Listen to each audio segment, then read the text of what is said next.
So Janice, looks like we have a quorum for sure. Is Steve on? Yes, I'm on. Okay, your iPhone. Okay, good to know. All right, I think then we'll go ahead and start the meeting. Good afternoon and welcome to all of you to another meeting of the Governor's Tax Council. Because of the devastation caused by COVID on our state, the announcement will be made publicly very shortly that the governor has decided to extend the work of the Tax Council. We are hoping that all of you will be willing to continue working with us. Even though so many perceptions about the challenges faced by the public sector have changed since the council was first established back in 2019, the underlying mission of the council must still remain, and that is to evaluate the adequacy and equity of the state and local tax systems and to move us closer to the three-legged stool concept in Kansas. Our notion of adequacy may have changed quite a bit given the impact that the pandemic has had, not just on tax receipts, but also on demands for additional public service aid for individuals and for businesses. Moreover, even as we have all been focused on COVID caseloads and business closures and other immediate metrics, there's a great many medium and long-range social concerns that have yet to be realized and that are going to continue to provide additional stress that has yet to be realized and are going to that we're going to have to deal with. In fact, research has shown that there was a significant mental health fallout from the 1919 Spanish flu that lasted for more than a decade. As we evaluate measures of equity guided by concepts like progressivity and regressivity, we need to be realistic about that ongoing demand that are going to be placed on the public sector, even as our nation hopefully begin to emerge from the worst crisis as we move into 2021. Of course, we have seen in the past here in Kansas that cutting funding for our critical infrastructure and K-12 school system has proved to be penny wise and pound foolish with disastrous long-term consequences. So if there is to be any tax relief on the table in this upcoming session, it needs to be very modest and carefully targeted to the people who need it the most. Finally, I know that we have spent much of our time over the last year focused on the state and its tax issues, but our charge contemplates a broader charge of the entire state and local tax system. And local units of government, of course, rely on the property tax primarily. And I know that there were many proposals floating around last session dealing with property tax issues. And one of the tax council's charges moving forward should be to monitor and potentially provide input into some of those discussions. We have a great deal of administrative and legal expertise available to us from PVD as well as local officials. And we hope that they can help us as we navigate these tax nuances. And to begin with, again, I apologize for all the information that had to be printed before this meeting. Hopefully we can deal with that in some other manner before the next meeting. But thank you all again. And Senator Morris, turn it over to you for a minute. Thank you, Senator Lee, and I apologize for being on video or audio only. Hope you'll bear with me. I agree with what Senator Lee has just said, and to add to that, with this pandemic year, can you hear me all right, everyone? Yes, yes. To add that to that, we received a bit of good news with the consensus revenue estimate that was better than most of us thought, but we're still in the red ink going forward into the next budget year. So we need to really be cognizant of that. I anticipate that we will look at our recommendations from last year, and we will probably want to recommend virtually the same set this year, since the legislature was interrupted in midstream this past session and unable to act on those recommendations. We don't know whether they would have acted or not, but they had to adjourn before a lot of those had time to be looked at. We are going forward with a new legislature. We have a new federal administration. We don't know what will happen with the feds. So that's another unknown going forward.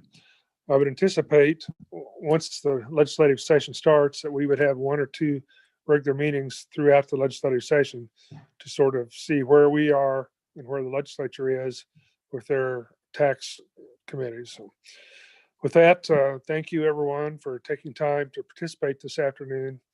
And thank you for your good work over the last couple of years.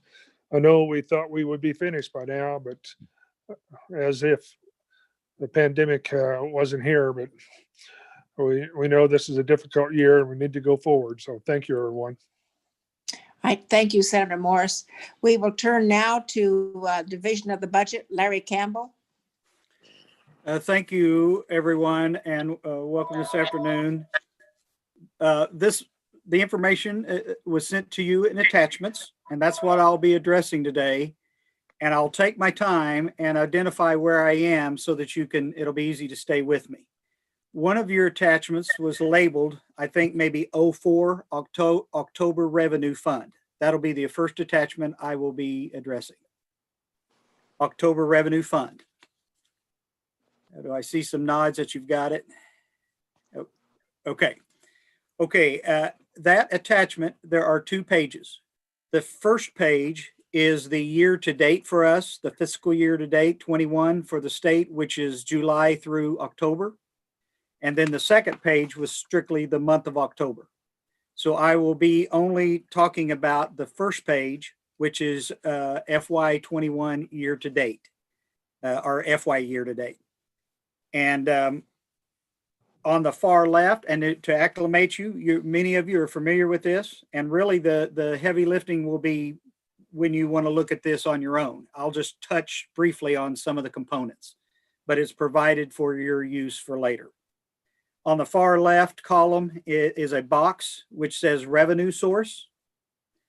You can see the various revenue sources on the left.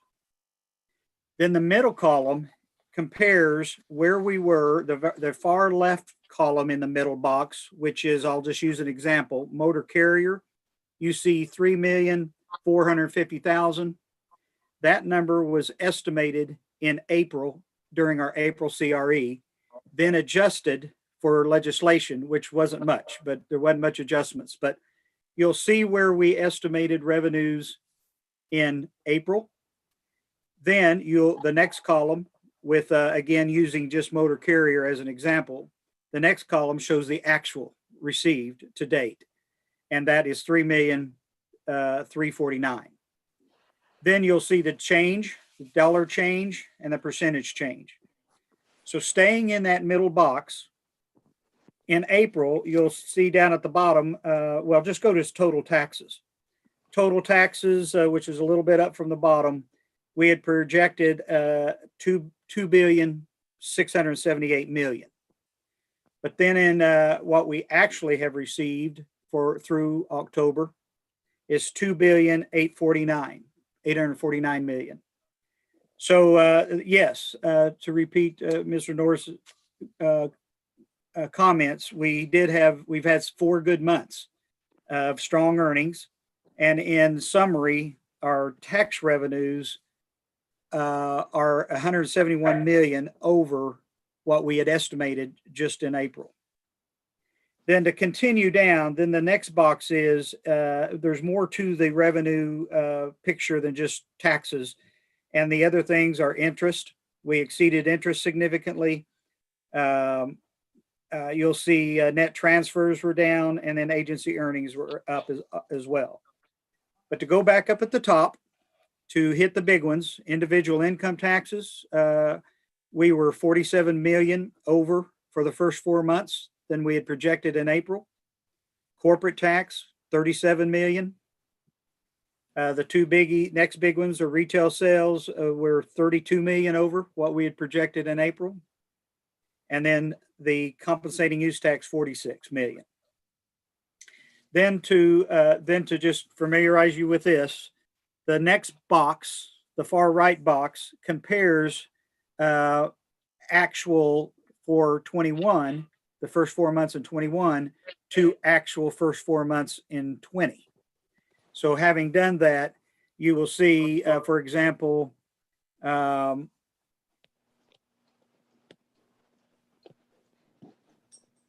you will see, for example, in 20, the first 4 months of 20, the individual income tax was roughly $1,090,000,000.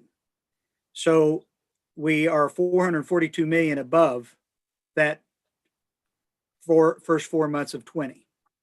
And that's how this chart flows. Since you've seen this before and this is an update, I don't want to prolong it, but I will certainly, if it's your desire, Chair, I will maybe wait on this form and see if there's questions on this form before we go to the next. Yes, let's see if there's any questions. Go ahead, Larry. Okay, since I don't see any and I don't see any on chat either, then the next attachment to pull up, please.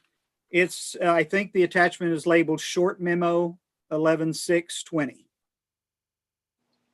And I'll give you a minute to pull that up. And if Larry or Anthony, if you give me a nod when you got it. Okay, you got it. All right. So it works to start with our October receipts. So we did that first. So then after receiving, getting the October receipts and revenues, then on November 6th, twice a year, once in April and once in November, we did the consensus revenue estimating process again. And this page explains what our thoughts are going forward.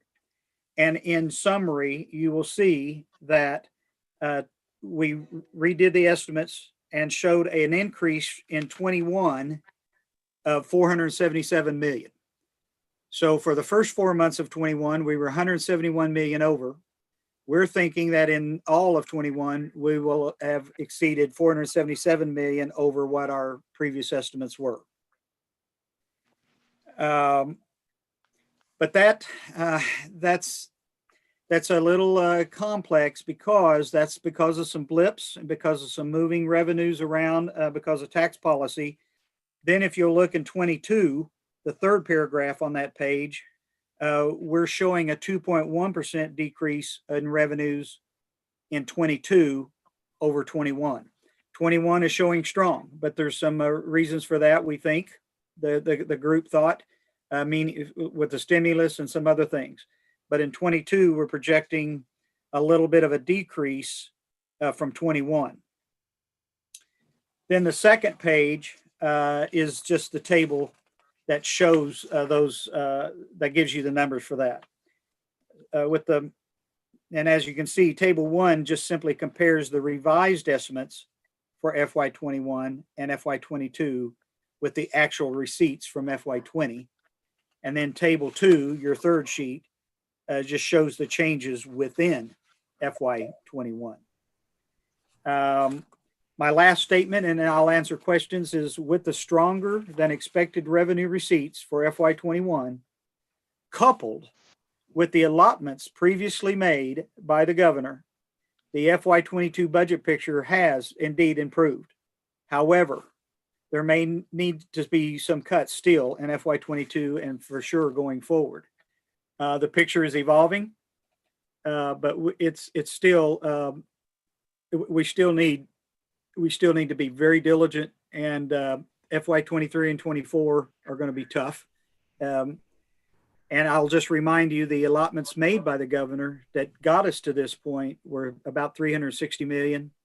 And then the rest of the allotment plan was for the legislature to pass, which may still be needed or not. That's up to the governor. To let you know where we are in the process, we just received all agency budgets. We are in the appeal phase now, which are the 23rd and 24th.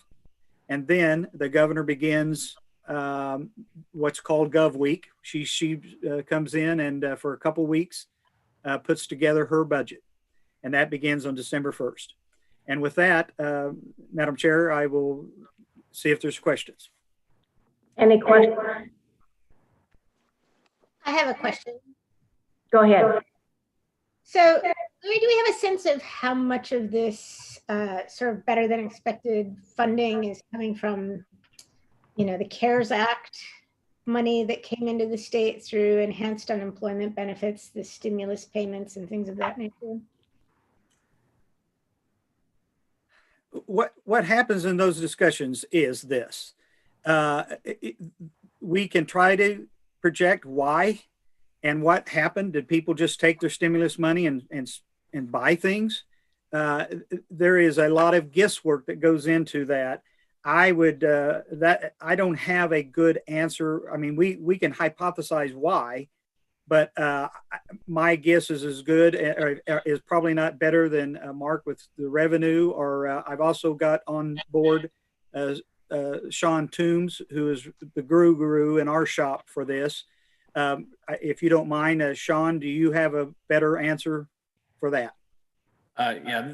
This is Sean Toom from the Division of Budget. We didn't have a specific amount, a dollar amount. Obviously, we looked at withholdings that have been performing really strong, even when the unemployment, a lot of the claims were filed.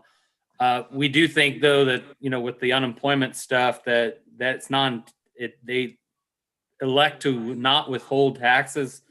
There might be an April surprise for some of those people that had unemployment benefits, that they'll have tax bills that'll have come due in April. That was so we did see maybe a little bit of a slowdown in the start, next year a little bit, but really we did a look at a lot of the deadline extension was a thing that we really had to keep in mind. When we met in April, there was almost $650 million that we said was going to move from fiscal 20 to fiscal 21. And I think some of the information we heard from the Department of Revenue that we ended up fiscal 20 a little bit better. And because I think some of that did not push through to 21 that we thought it was. Instead of 650, it might have been 450 or 400. So it's gonna take years for us to probably delve down into the detail with what actually worked and what didn't work. But this was our best estimate at this point, snap in time. Thank you for that. I mean, there may be a risk going forward if revenues have been supported by all of the federal money that came from the CARES Act. If there's no follow-up CARES Act, then there might be, a more bleak revenue picture in the future. Maybe Richard from the Urban Institute could comment on that a bit later when he talks, or now if he wants to. Well, and Donna, I will refer back to page 2 of the short memo. I think the committee tried to take that into account, and that's why you'll see 22 estimate is 2.9% less than 21. And this is Sean Tim again here. Just to remind too that it's, there's been all these rumors probably for 6 months that the next wave of a stimulus package, the CRE process is existing law and those current interpretations. And so we did not factor in a future stimulus package in our CRE estimates. Hopefully by April, when we meet again, then if there's a stimulus then we will factor that into our estimates going forward. And if there are no other questions, I'd be remiss in not saying, in no small way, the strong revenues in sales tax and use tax has, in my opinion, a lot to do with the Department of Revenue diligently sending out notices and calling people to the task of paying their out of state folks paying taxes. So that it's hard to know how much that has played in, but I think Mark will have some information here in just a minute. Any other questions for Larry? Oh.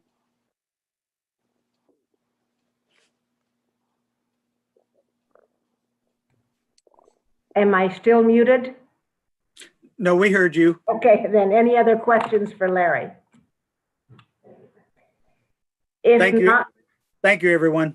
thank you, Larry, very much for that report. With that, we'll move on to the discussion regarding the council recommendations from previous years and extension of the council from Mark Burkhart.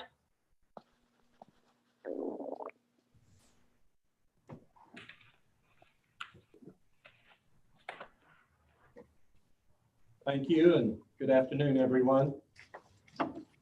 You should have a memo that's been provided, which summarizes the recommendations that the council made last year. And I guess just a bit of commentary. We at the department believe that the recommendations that the council made were very sound policy choices. And with the pandemic, those choices are even looking more important than last year. And we'll talk about that in a few minutes. But did just want to review very briefly the 7 proposals or recommendations from the council last year that was included in the council's interim report roughly a year ago. So let's talk first about digital goods. This particular proposal, again, would just add digital goods to the state sales tax base. And as we've discussed previously, when our sales tax law was enacted 83 years ago, no one in that time frame had any idea we would be operating in the type of economy that we have today. So 83 years ago, roughly everything was tangible personal property and certain services. Now we have digital goods. And a lot of the thinking of the council, as you will recall, was dealing with this disparate treatment of Main Street merchants. And this was another way to equalize and level the playing field for the Main Street merchant who sells their products. It's tangible personal property. When you go downtown and buy a book, you're going to pay sales tax. But if that same book is delivered electronically to a purchaser, no tax is collected. So our sales tax has not really kept up with the times, and this is one way to bring our sales tax system a little bit more into conformity with what our economy is really doing. So as you will see, the fiscal note that was prepared, and quite honestly, our fiscal notes were prepared in large part prior to the pandemic. And we are reassessing those notes because they may change in a positive direction because of the pandemic. Again, because of changes in the purchasing habits of folks who are confined to their homes during the pandemic period and making purchases online, including purchases of digital goods. Kansas is, again, a bit behind in updating its statutory provisions. There are, I think at this point in time, a couple more states have jumped on board, and I think we're over 30 states now tax digital goods in one form or another. So that was one of the recommendations of the council last year. And again,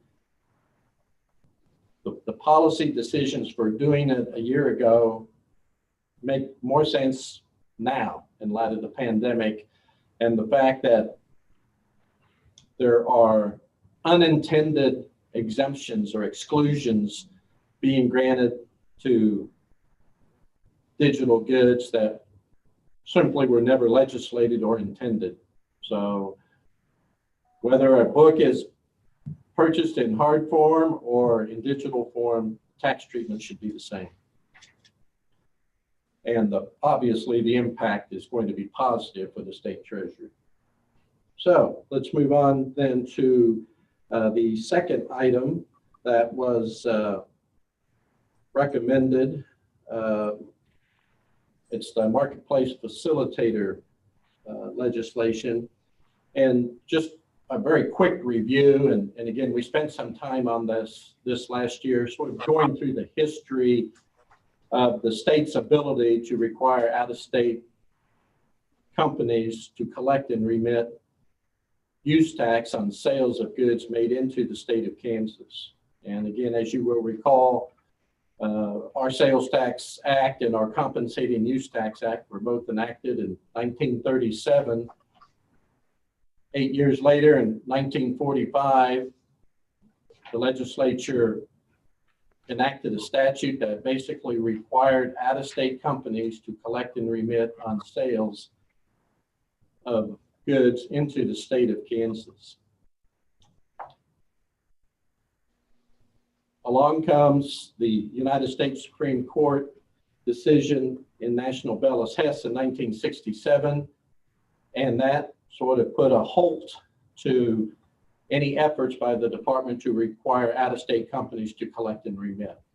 And that case essentially focused on the burden on out-of-state companies at the time in order to have them be able to collect and remit a state's compensating use tax when there may be multiple taxing jurisdictions, municipalities within a state that might have their own tax rates. Keep in mind, back in 1967, there wasn't much of a sophisticated level of technology for accounting for these various taxes within the states. And so obviously there was a burden, a pretty meaningful burden on out-of-state companies to collect and remit. But over time, with the development of technology, that burden was greatly lessened. And so the states, for a number of years, worked together to pick a test case to challenge National Bellis Hess, and that effort resulted in a number of states amending their state laws, and Kansas was one of those. And we did that in 1990, basically to posture Kansas so that if the United States Supreme Court came down and set aside the National Bellis Hess case, that we could immediately start requiring companies to collect and remit. So that effort was, again, it wasn't an accident that Quill was being litigated in the state of North Dakota. This was all by design 30 years ago. And unfortunately, when Quill did come down in 1992, it did not reverse National Bellis Hess. So a number of years pass again, and then another effort to get the states prepared for a reversal of Quill and National Bellis Hess. Another effort was underway. And in Kansas again in 2000, and I believe it was in actually 2000, we again amended our statutory provisions to again posture Kansas such that we would be able to require out-of-state companies to collect and remit if there wasn't any constitutional impediment any longer. In other words, waiting for a favorable U.S. Supreme Court decision. 2018, along comes Wayfair. Supreme Court comes down and says that there is no longer a physical presence requirement in order for companies to be required to collect and remit a compensating use tax and for sales into a given state. So at that point in time, we have a statute that's on our books. It's been on the books for many, many, many years. And now there's no impediment to enforcing that statute. So what the department did on August 1, 2019, we did send a notice out to out-of-state retailers. We published it on our website, putting them on notice that here's what our law says, here's what the Supreme Court said. You know, you should start collecting and remitting, get registered with the state of Kansas on October 1 in 2019. And since that time, and we've just run the numbers on this, since that time, we've had 5,362 companies out of state, remote sellers get registered with the state of Kansas. So from October 1, 2019 to the current date. During that same time period, as those increased registrations occurred, we also saw an increase in receipts. And again, this tax is nothing new. It's been on the books for 83 years. The problem was it could never be collected effectively. Now we have that opportunity to collect the tax that's been due. So since October 1 of 2019, our receipts have been increasing. And for that period of time from October 1, 2019 through September of 2020, compensating use tax receipts were $75 million greater than the prior 12 months. Some of that is attributable to increased registrations because of the notice that went out and just because of the Wayfair decision itself. You know, a lot of companies registered even before the notice went out. That's one reason. We think obviously increased registrations had a dramatic impact, but also just the changing purchasing patterns of consumers. A lot are switching to online purchases instead of going downtown and making purchases at a local store. So the belief is that we are going to have more and more online purchases as consumers get accustomed to making online purchases. So we're going to perhaps see a decline in sales tax revenues and maybe an increase in use tax revenues. So the problem is our state law requires out-of-state sellers who are selling into the state, making direct sales, to collect and remit. Marketplace facilitators who basically operate platforms that allow third-party sellers out of state to use their platform to make sales in the state, those marketplace facilitators are not required to collect and remit under existing law. That's what the proposal that was recommended by the council last year does. It requires marketplace facilitators to collect and remit. This is becoming, again, even more important now, this particular concept of requiring marketplace facilitators to collect and remit, because again, we think that, and we're going to have to watch this very closely, we think that we will see a greater shift from individuals making purchases subject to sales tax, which are basically in-state purchases, seeing the shift to going online and making purchases from out of state. So you will see sales tax receipts, which we collect those. If you're selling tangible personal property or services, taxable services in Kansas, those taxes are being collected. Those folks are registered with the department. But if purchasers go online and they're making purchases from out-of-state companies, those companies may not be registered with Kansas. And if it's a marketplace facilitator, those taxes are not going to be collected. So we are going from a purchases where the tax is collected to purchases where the tax perhaps might not be collected.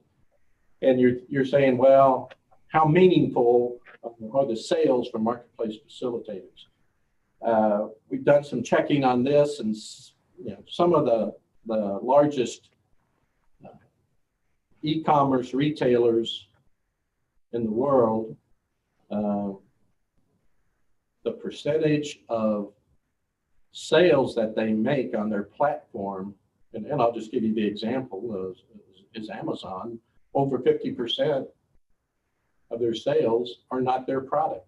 It's from third-party sellers who are using the Amazon platform to make their sales into the state. Taxes are not collected on those sales. That's why this particular provision is so important. You'll see a fiscal note there for FY 2021 and 22. And we think those, again, are pretty conservative. They were done really before the pandemic and haven't changed much, but we are looking at that very closely. And here's why. State of Kansas, Department of Revenue, we participate with several national organizations of state tax administrators. And, discussion occurs what other states are doing and the revenue impact in those states. One of the East Coast states that we've communicated with had a fiscal note for a marketplace facilitator provision, which they thought was roughly $35 million a year. As it turned out, the receipts resulting from that change was actually $145 million. So again, we're looking at the Kansas fiscal note very closely to see if those numbers need to be revised upward.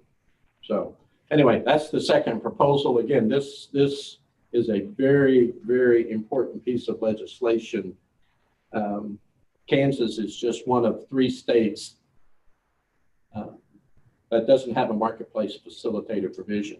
I believe Missouri and Florida do not have such a provision. So,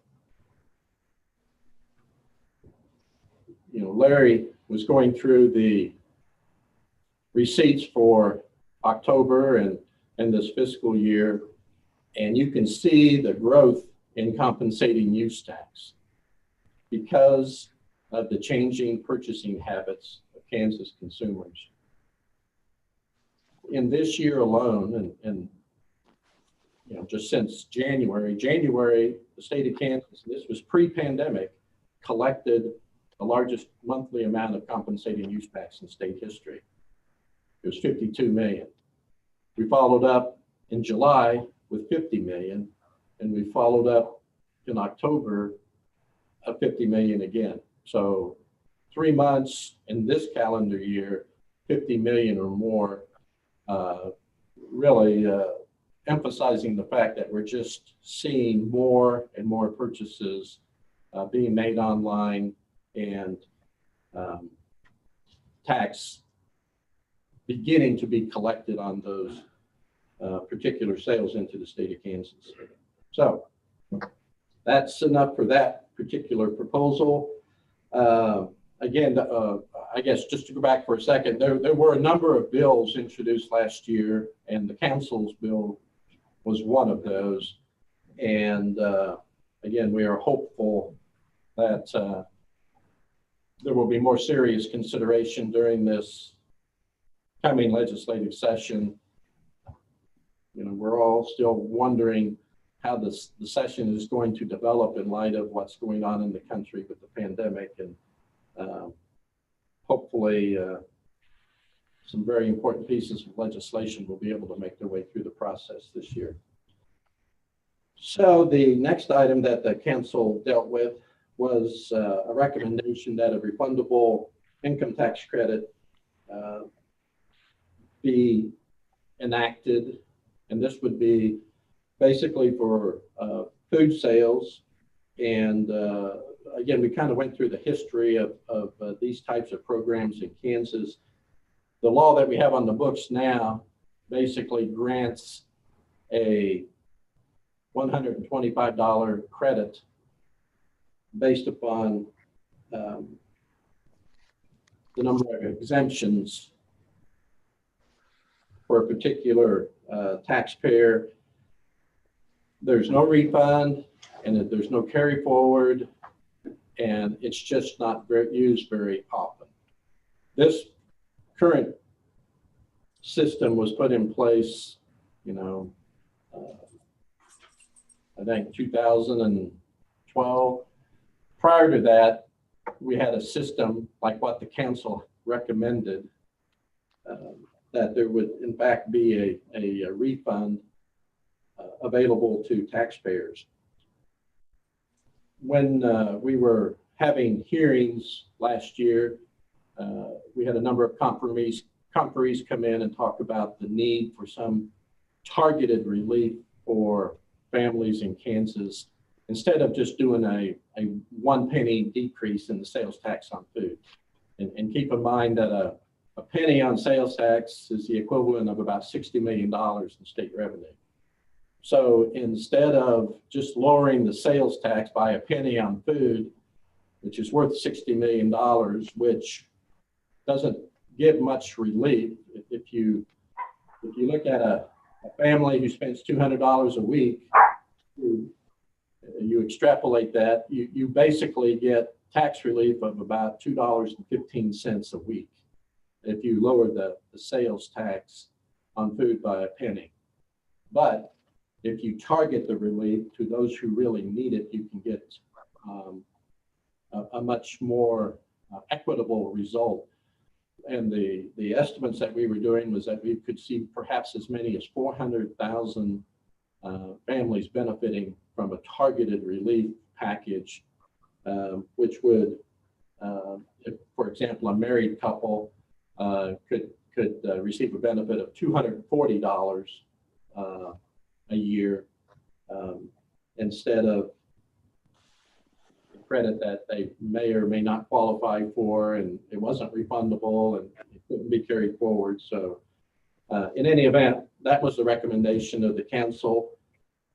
And again, in light of the circumstances of the legislative session, it did not make it through the process. The fourth item that the council recommended was to basically make an exception in the property tax lid for local units for local transportation projects. Again, that particular proposal did not go anywhere. We did have the comprehensive highway plan that passed this past session, but I don't recall there being any provision in that particular plan that would address this particular issue. Again, this isn't something that has a particular fiscal note for the state of Kansas, but it does provide the opportunity for local units to get more involved and contribute to transportation projects.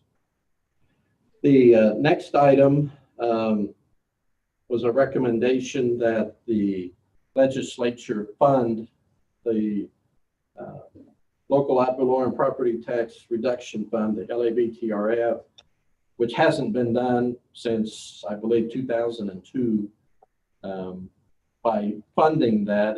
And right now, statutorily, it would be somewhere in the neighborhood, I think, of 54 million, 27 million twice a year.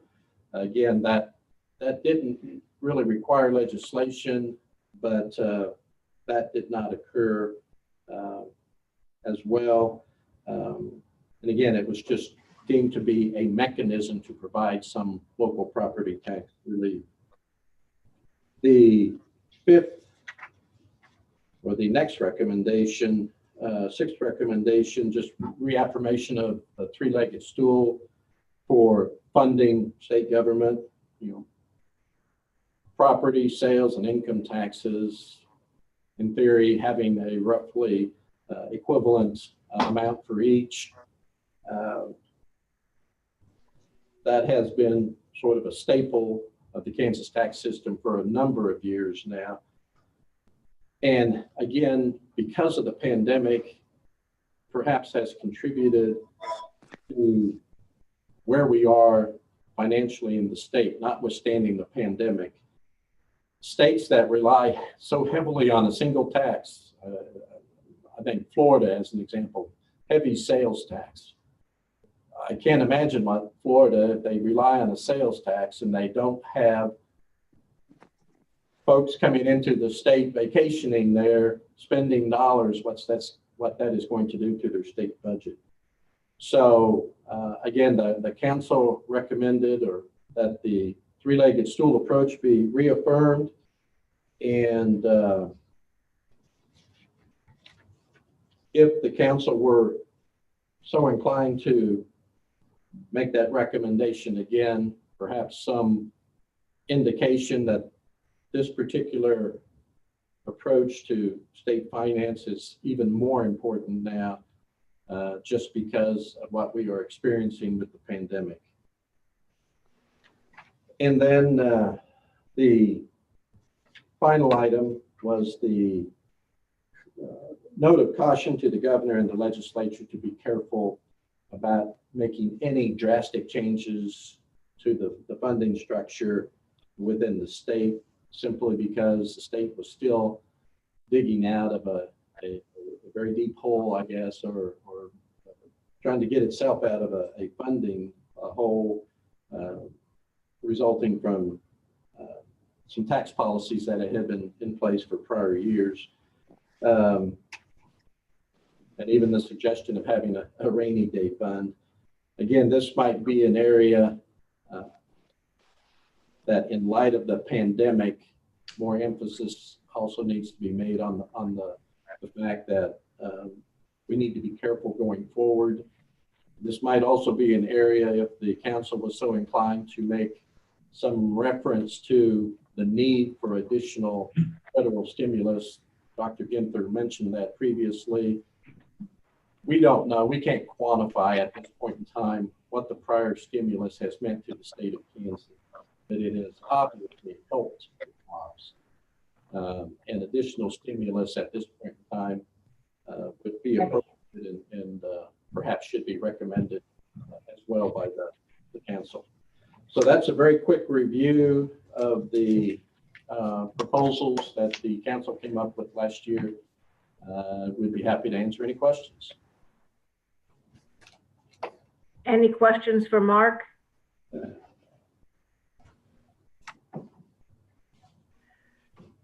Mark, were any of these ideas even discussed in the legislature this last session? I know it got cut short, but were any of them actually discussed? Yes, several of them had hearings, but you know, once we got to the month of March, everything just stopped. There was an effort actually during the special session to work a compromise on a marketplace facilitator bill. But again, just because of the time constraints for that special session, that was not able to be accomplished. But there was attention paid to some of these proposals, and there were hearings, but again, the circumstances were not such that they were able to make it through. Any other questions or comments at this point? Well, before we end our meeting today, we will be considering these and try to decide if we also want to recommend that as our recommendations for this year. With that, we will go on to the next item, which is the state response to COVID from the Urban Institute. Are you ready, Urban Institute? Yes, and thank you so much to everyone here for inviting us back. We really enjoy getting to interact and learn. Hopefully, we learn definitely as much from you as hopefully you're learning from us. And also special thanks to Donna and Corey, who are always so great with setting this up. My name is Richard Oxher. I'm from the Tax Policy Center and the Urban Institute. And, you're getting a lot of incredible Kansas-focused data and insight. And what I think I've been asked here to do is kind of broaden the lens a bit and still focus on Kansas, but show kind of how you fit and I think don't fit in with what's happening in the rest of the country right now. So if you bear with me for just a minute, I would like to share my screen and upload some slides. That should, hopefully that's working for everyone. Excellent. So in this brief presentation, I want to tackle 3 subjects. First, I want to talk a little bit about why the current economic downturn varies significantly across states. Donna Ginther's going to have a really great in-depth presentation on all of these topics. But when we get into my next point, which is how revenue has changed since March, it's kind of important to set the scene for what the economy looks like and how the economy differs across the country in response to this pandemic. And then finally, I'll get into what you've all asked me to talk about. It's like, what are states actually doing? What are the policy changes being made? If anyone has any questions at any point, I'm more than happy to take interruptions, make clarifications. I think if you also send chats, I can respond to them, although I'm a little nervous that I might not be able to see them while presenting the slides. But let's jump in. In setting up the revenue conversation and discussing the economy, I think it's important to keep 2 things in your mind at the same time, which is that the recession is both unprecedented in its size and severity of this downturn, but that severity still, varies significantly across states. On the first part, what you're seeing on this slide are aggregate number of unemployment insurance claims. This isn't a perfect measure, but I think it shows something. What it shows is that, throughout this entire downturn, or since COVID really kicked in the middle of March, the slide says Kansas has had about 578,000 claims. That number is closer to 600,000 when you add in the claims that were, released this morning in the update. But what I think is good to look at is that, we often compare the current downturn to the previous downturn, which is the Great Recession. But it's important to remember that that was also an outlier. That was also a significant difference. If you look at how long we've gone, since mid-March has roughly been as long as 2 other recessions, the 2001 recession and the 1990 recession. But the number of unemployment insurance claims, in Kansas, you have close to 400 or 500,000 more during this recession than you did during those 2 recessions. And you even have roughly twice as many unemployment insurance claims as you've had during the entire Great Recession, which was lasted twice as long, which lasted some 81 weeks. We're only 34, 35 weeks into this downturn. It's also been, this recession is different in that, you've had so many ups and downs. And Donna, I've seen some of her slides, and I think she's going to do a good job of showing you different baselines. And I think baselines are important for understanding what's happening, what's good and what's not so good. Kansas's unemployment rate was 3.1% in January, and it skyrocketed along with the rest of the country to 11.9% in April. Now it's back down to 5.9%, and we're going to actually get a new number for October tomorrow. And if you can look at this one way and say that, Kansas's unemployment rate has been, cut in half since its peak, that's good. You could also flip that and say, well, it's doubled what it was in January. That's not so good. And so while things are definitely better than they were from over the summer, they're by no means good.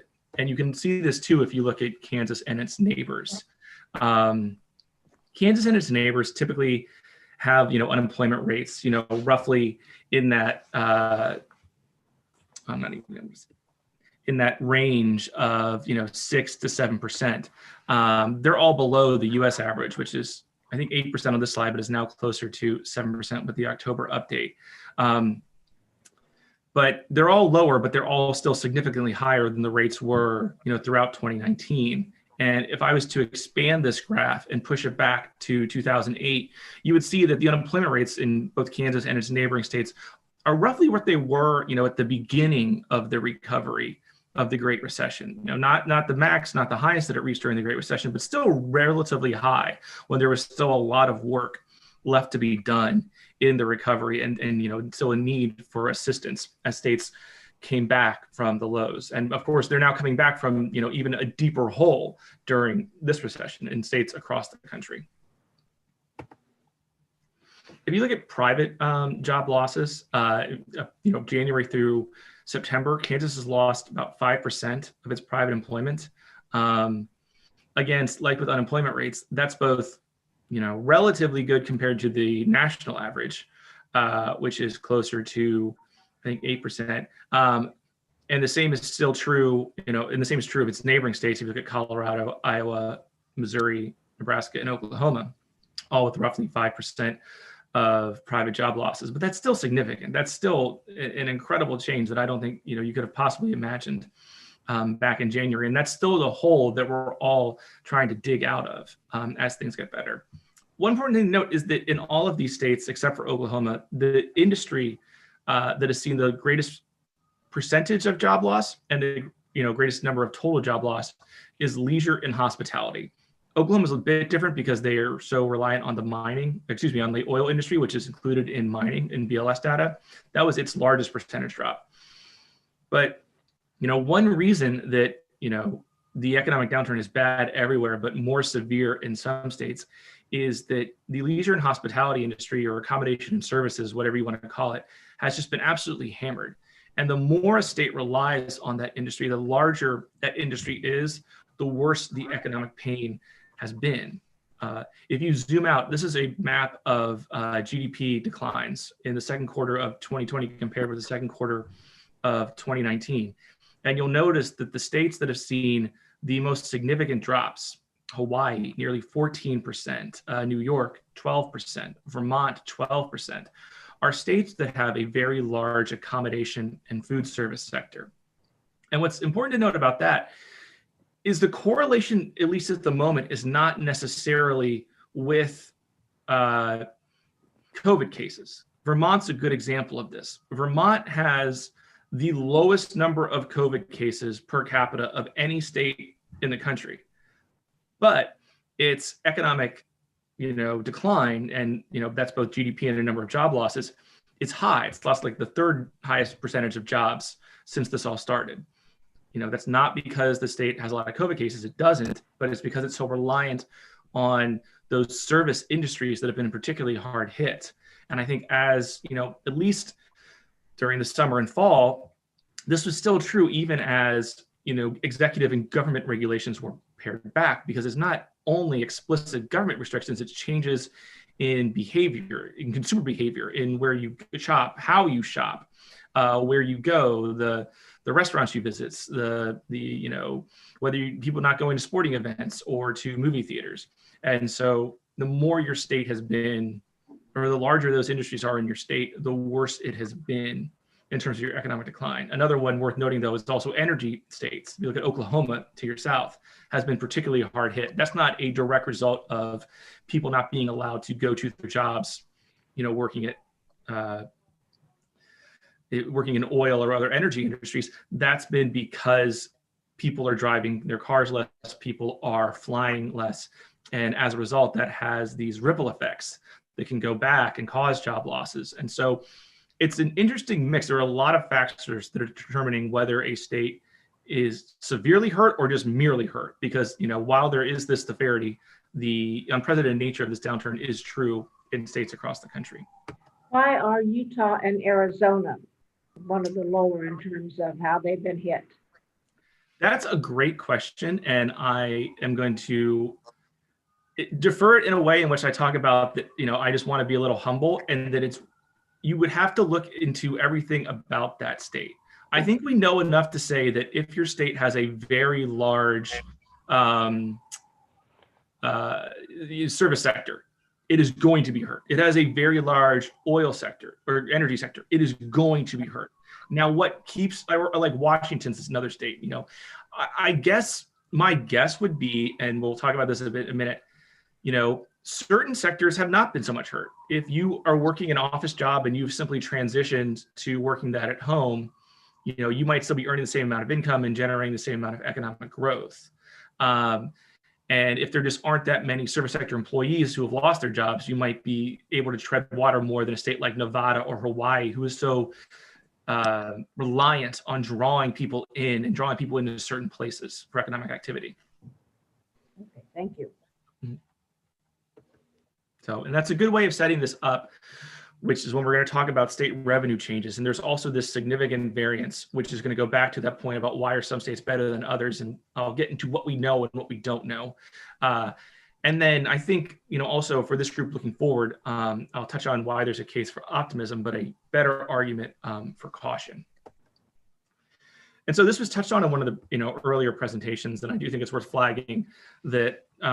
So Kansas saw its total tax revenue from March through August fall 5.7. It's 5.7% lower than it was during the same period in 2019. That's roughly average, but there's incredible variation. If you look at the same period, again, March through August or September this year versus last year, it ranges from a 31% decline in Alaska to a 10.2% increase in Idaho. And again, it's on the extremes you can explain this. Like again, with Alaska is so dependent on severance taxes related to natural resource extraction that they have again unfortunately fallen into a really tough place. Why has tax revenue increased 10.2% in Idaho? That's tougher. It doesn't have a huge service sector. It has a relatively diverse tax base. People have mentioned the three stools. The more balanced you are right now, the better you're probably doing in terms of you're not being left vulnerable to one particular tax falling down. But it's a lot easier right now to tell what's going wrong than what's possibly going right. And if you look at your neighbors. Richard, can Yeah. I just add something? So partly you might think it's weird that we're talking about this March through August or September period.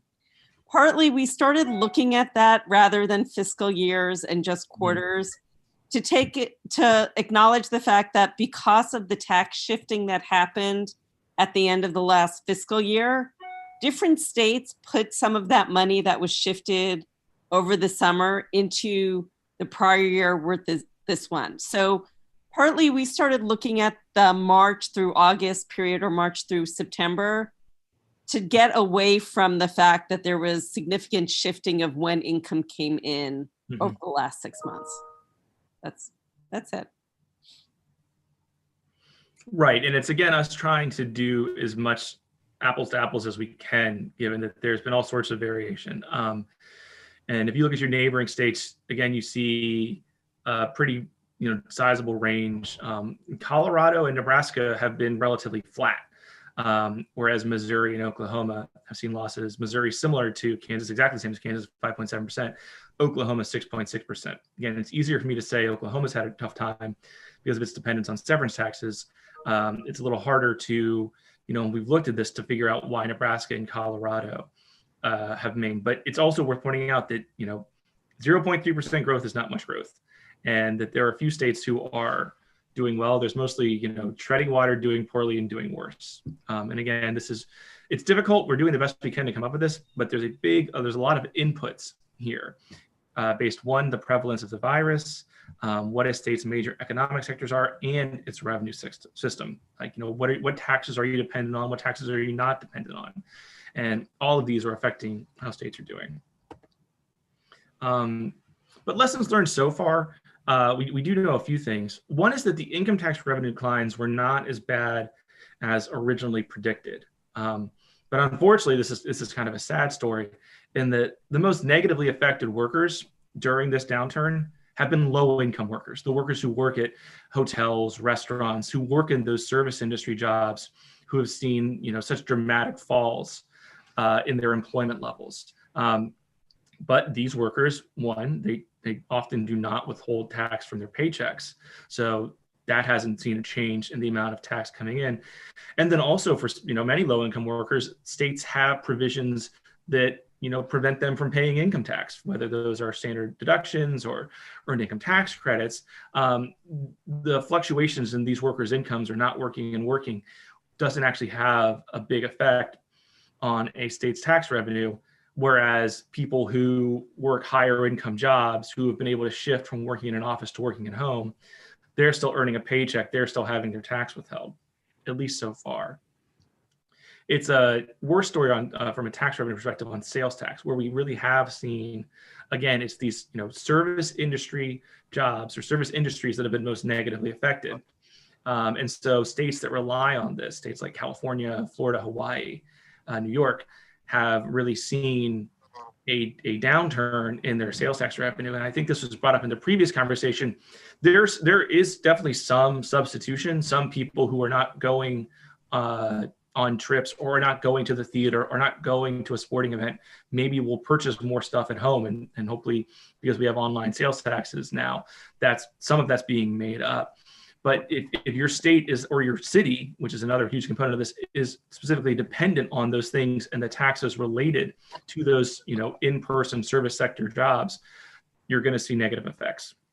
For this group, one thing that's important to note, that groceries have definitely not been on this list, and that states, the tax groceries have been, that's been a part of what has kept them, from seeing some of the lows that other states have. And again, oil dependent and energy dependent states have seen particularly negative downturns, both in their economies and in their taxes, depending on how much they're reliant on severance tax revenue. States like New Mexico and Oklahoma have specifically seen downturns as a result. And this is just in map form. Again, some stories are simple. Florida, Texas, these are states incredibly reliant on sales taxes. These are states with relatively large service sectors, and therefore they've seen a particularly large drop in tax revenue between March and September. Kansas is in that kind of lighter shade of red where most of the country is. I would just venture to guess because it's, has it doesn't rely overly on the service sector. It has a relatively balanced mix. Again, the bluer states are a little hard to figure out, but it's also important to keep in mind that like Colorado and Nebraska, they're not necessarily experiencing growth so much as they've just been able to keep out of the red up until this point. But the only ways to look at that is just, again, trying to maybe have relatively balanced system, or being lucky in that the sectors you rely on have not been as negatively affected as others. In the future, this was a presentation we just heard, so I won't go into this too much. There was the Division of Budget put out a recent revenue report that was far more optimistic than previous reports. But I think I was listening to some of this, I didn't catch it all, but I think it was presented well in that, perspective is, again, really important here. I read an AP story that I think was way too rosy trying to report on this, but if you actually read the report, they were, specific in saying that, revenue will increase in fiscal year 2021 relative to fiscal year 2020. But of course, revenue was down in fiscal year 2020. And further, they're estimating a decrease in fiscal year 2022 relative to 2021. So if you take a step back, while things have certainly or hopefully improved from what we were looking at in April, it is, by no means a positive outlook. And this is something that's very true across states where, from California, Maryland, Pennsylvania, Colorado, reports or forecasts have become more optimistic. They're not as completely doom and gloom as they were in April. But again, that by no means, they are also by no means predicting anything in good, happening, positive outcomes happening. And if you look beyond the current year, where and I'll talk about this in a minute, where we've gotten a large degree of federal support in the current calendar year, in terms of both direct fiscal assistance and unemployment expansion. If you look out towards fiscal 22, you again begin to see these revenue declines or stagnant revenues, and future years 23, 24, there's not much of a bright picture either. And then that goes back to the idea of again, focusing on things that we know and things that we don't know. And so we do not know at this moment how the spread of the virus and changes in the economy, what will happen during the winter months. But we do know that COVID counts are at record highs right now, and that states across the country are implementing or thinking about tougher economic restrictions. We don't know if Congress will provide further fiscal aid for states. And I know Donna mentioned like whether we could expound on this, and unfortunately we don't have any insights that you don't have right now because so much of this is political, and we just it's impossible for us to map that out. But we do know that the aid that was provided over the spring directly for state and local governments has been spent. And we do know that the other economic provisions that were so important to state and local budgets, like expanded unemployment insurance and support for small business, is expiring or will go away at the end of the year. And unfortunately, we also know that we've kind of seen this movie before, in that, Congress's failure to pass further assistance during the Great Recession really prolonged the economic downturn and particularly harmed the ability of state and local governments to recover. There was the American, Recovery Act that was incredibly helpful, spurred the economy, and gave state and local governments the support that they needed to keep going. But when that ran out, there was not a second or third bill. And that's why you saw things, for example, if you look at state and local government employment, that peaked in 2008 and did not hit that level again until October 2019. So it took over 11 years for state and local governments to get to the employment levels they had before the recession. It's a similar story for many states in their general revenue and expenditure levels. And now we're unfortunately possibly going back into that cycle where it's going to take a long time to dig out of this. And that brings us to how states are responding, what fiscal changes are states making, seeing the same things that we're seeing here. During this calendar year, you've seen a lot of budget cuts. There were a lot of fiscal year 2020 budget cuts, and sometimes significant budget cuts because, as people on this call know, state and local governments need to balance their budgets, sometimes in the billions of dollars. And, looping this back to jobs, it's always important to remind ourselves and to communicate to others that state and local budget cuts are often job losses. And this has already happened. The United States has already lost 1.2 million state and local government jobs since January, or 6% of all state and local government jobs.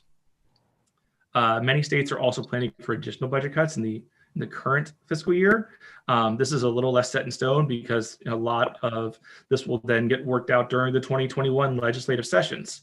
But governors, at least discussing cuts of, in the double digits, 10% or more, is not unheard of. And it is going to be something that states have to grapple with as they make their budget decisions this spring. Another thing to note, especially if we want to make any kind of like state-to-state comparisons, is that, savings play a really large role here. And savings range a lot from states, but it's not just how much a state has saved. It's how much a state is willing to draw down now versus in the future. Some states are drawing down heavily, whereas others have kind of concluded this could be a very prolonged downturn and prolonged problem. And so they want to, only draw down it, so much now so they can have more in the future to prevent, even more cuts in the out years. Looking at state and local job losses, Kansas has seen 6.7%, has lost 6.7% of its state and local government jobs since the start of the year.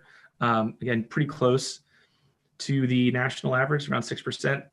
This varies a lot, where, Missouri, who's had similar revenue changes, has not seen as many state and local government job losses, whereas Colorado has, lost over 9% of its state and local workforce, even though Colorado, its revenues have been roughly flat. Again, this just goes into that there are a lot of factors that are going into this, and savings and budget decisions and budget cuts now versus budget cuts in the future.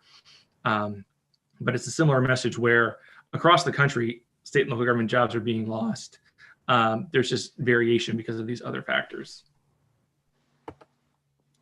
But while we've seen a decent amount of budget cuts in response, we really have not seen many significant tax changes just yet. I think that's mostly just a reflection of this is a quick moving problem. We've had a lot to deal with. It hasn't been much time to sit down and figure out the best way forward on tax increases, but also that tax increases are just really difficult and also not exactly the best thing to do in the middle of a recession. The one major tax increase we've seen is in New Jersey, where they raised income tax rates on higher earners, on those on income greater than $1 million. Although it's always important to keep in mind, that states have been talking about things for a long time, and New Jersey's been debating this tax increase for multiple years. So they were primed to make this and might have made it even absent of COVID. So it's not surprising they were one of the first to move. California made changes to its treatment of net operating losses. Without jumping into all the complexity, they basically, changed how they, the treatment of the ability for businesses to get support, and pushed a lot of that into future years. They didn't exactly end this; they just delayed the ability for some of these businesses to claim these tax support. You also saw a lot of states decouple from provisions in the CARES Act, which again, most of that had to do with net operating losses because the federal government can deficit finance, they can provide direct support to business through those provisions. A lot of states decouple, but that's a way to prevent revenue losses, not a way to increase revenue. You're now starting to see Colorado, New Mexico, and other states talk a lot about reforming their state income tax expenditures, which is something, if that it's worth of a whole other presentation and something we're happy to talk about because it's really challenging. And I think a lot of people throw around big numbers because states do have big revenue losses from their income tax expenditures, but it's important to understand what the income tax expenditure is and if and how you would want to change it. It's not as simple as a yes or no thing. It takes time and study to understand what you're trying to achieve and if it's the best way of achieving it. But all that said, it's not just tax increases. Nebraska passed a fairly large property tax cut, and New Hampshire, now that it has Republican control of the legislature and the governor's mansion, is considering business tax cuts. And that's not surprising that, the business tax cuts and tax cuts in the middle of recession is a thing that, a lot of people are going to put forward as solutions. It's just at the state and local level, always important to remember that you have to match the taxes and the spending. And so where are you going to find possibly the spending cuts if you are going to think about cutting taxes while revenues are at such a low? And then finally, just a quick update on what happened this month with the elections. There were a number of state ballot measures in various states. There's always this large desire to, see how voters weighted on taxes and hope that paints the way forward for policymakers. But there was really a mixed message from voters. For example, Arizona passed a large income tax hike on high earners for education spending. And Arkansas approved a higher sales tax rate for transportation spending. So that's, possibly pro-tax sentiment. However, if you look down further on this list, you'll notice that Illinois rejected a progressive income tax system that would have raised a lot of money. And California rejected a tax increase on commercial property. If you're looking for complication, look to your neighbors in Colorado, where they passed an income tax rate cut, anti-tax, and passed a new payroll tax for paid family leave program, pro-tax. My only takeaway is that, again, there's all these state-specific factors that have to do with your history, your culture, your politics that go into these votes beyond just what's going on at the moment, and the national trends are difficult. But there were some other trends. For example, tobacco tax hikes passed in both Colorado and Oregon. Gambling is expanded in several states, including Nebraska. And the big winner was marijuana. Marijuana legalization and taxes were on the ballot in 4 fairly diverse states: Arizona, Montana, New Jersey, and South Dakota. And it passed overwhelmingly in all of them. And if you think you've already seen after these votes, other states, start to move, because when people start, whatever a policymaker's views on marijuana are, when people start crossing state lines and sending tax dollars to other states, their ears perk up. And we've already heard news out of New Mexico, Pennsylvania, New York, Virginia, who also might start, expanding and legalizing and allowing taxable marijuana sales, because there's real money to be had here. There's a possibility of tens, if not hundreds of millions of dollars based on the experiences that we've seen in states like Colorado and Washington that have had legalized marijuana for a longer period of time. So with that, I'm more than happy to answer any questions you may have. I've also left contact information for both myself and our colleague Lucy Dadian, who does a lot of the state tax revenue work. And then one little plug for the final resource at the bottom of that list. We've just published a lot of the data you saw in here comes from this HTML online resource we created that allows you to quickly select a state and see how the virus is affecting them, how their economy is changing, and how their budget and taxes and revenue have been changed since the virus. Thank you very much. Questions for Richard? And just speak up, because I can't see if you're raising your hand.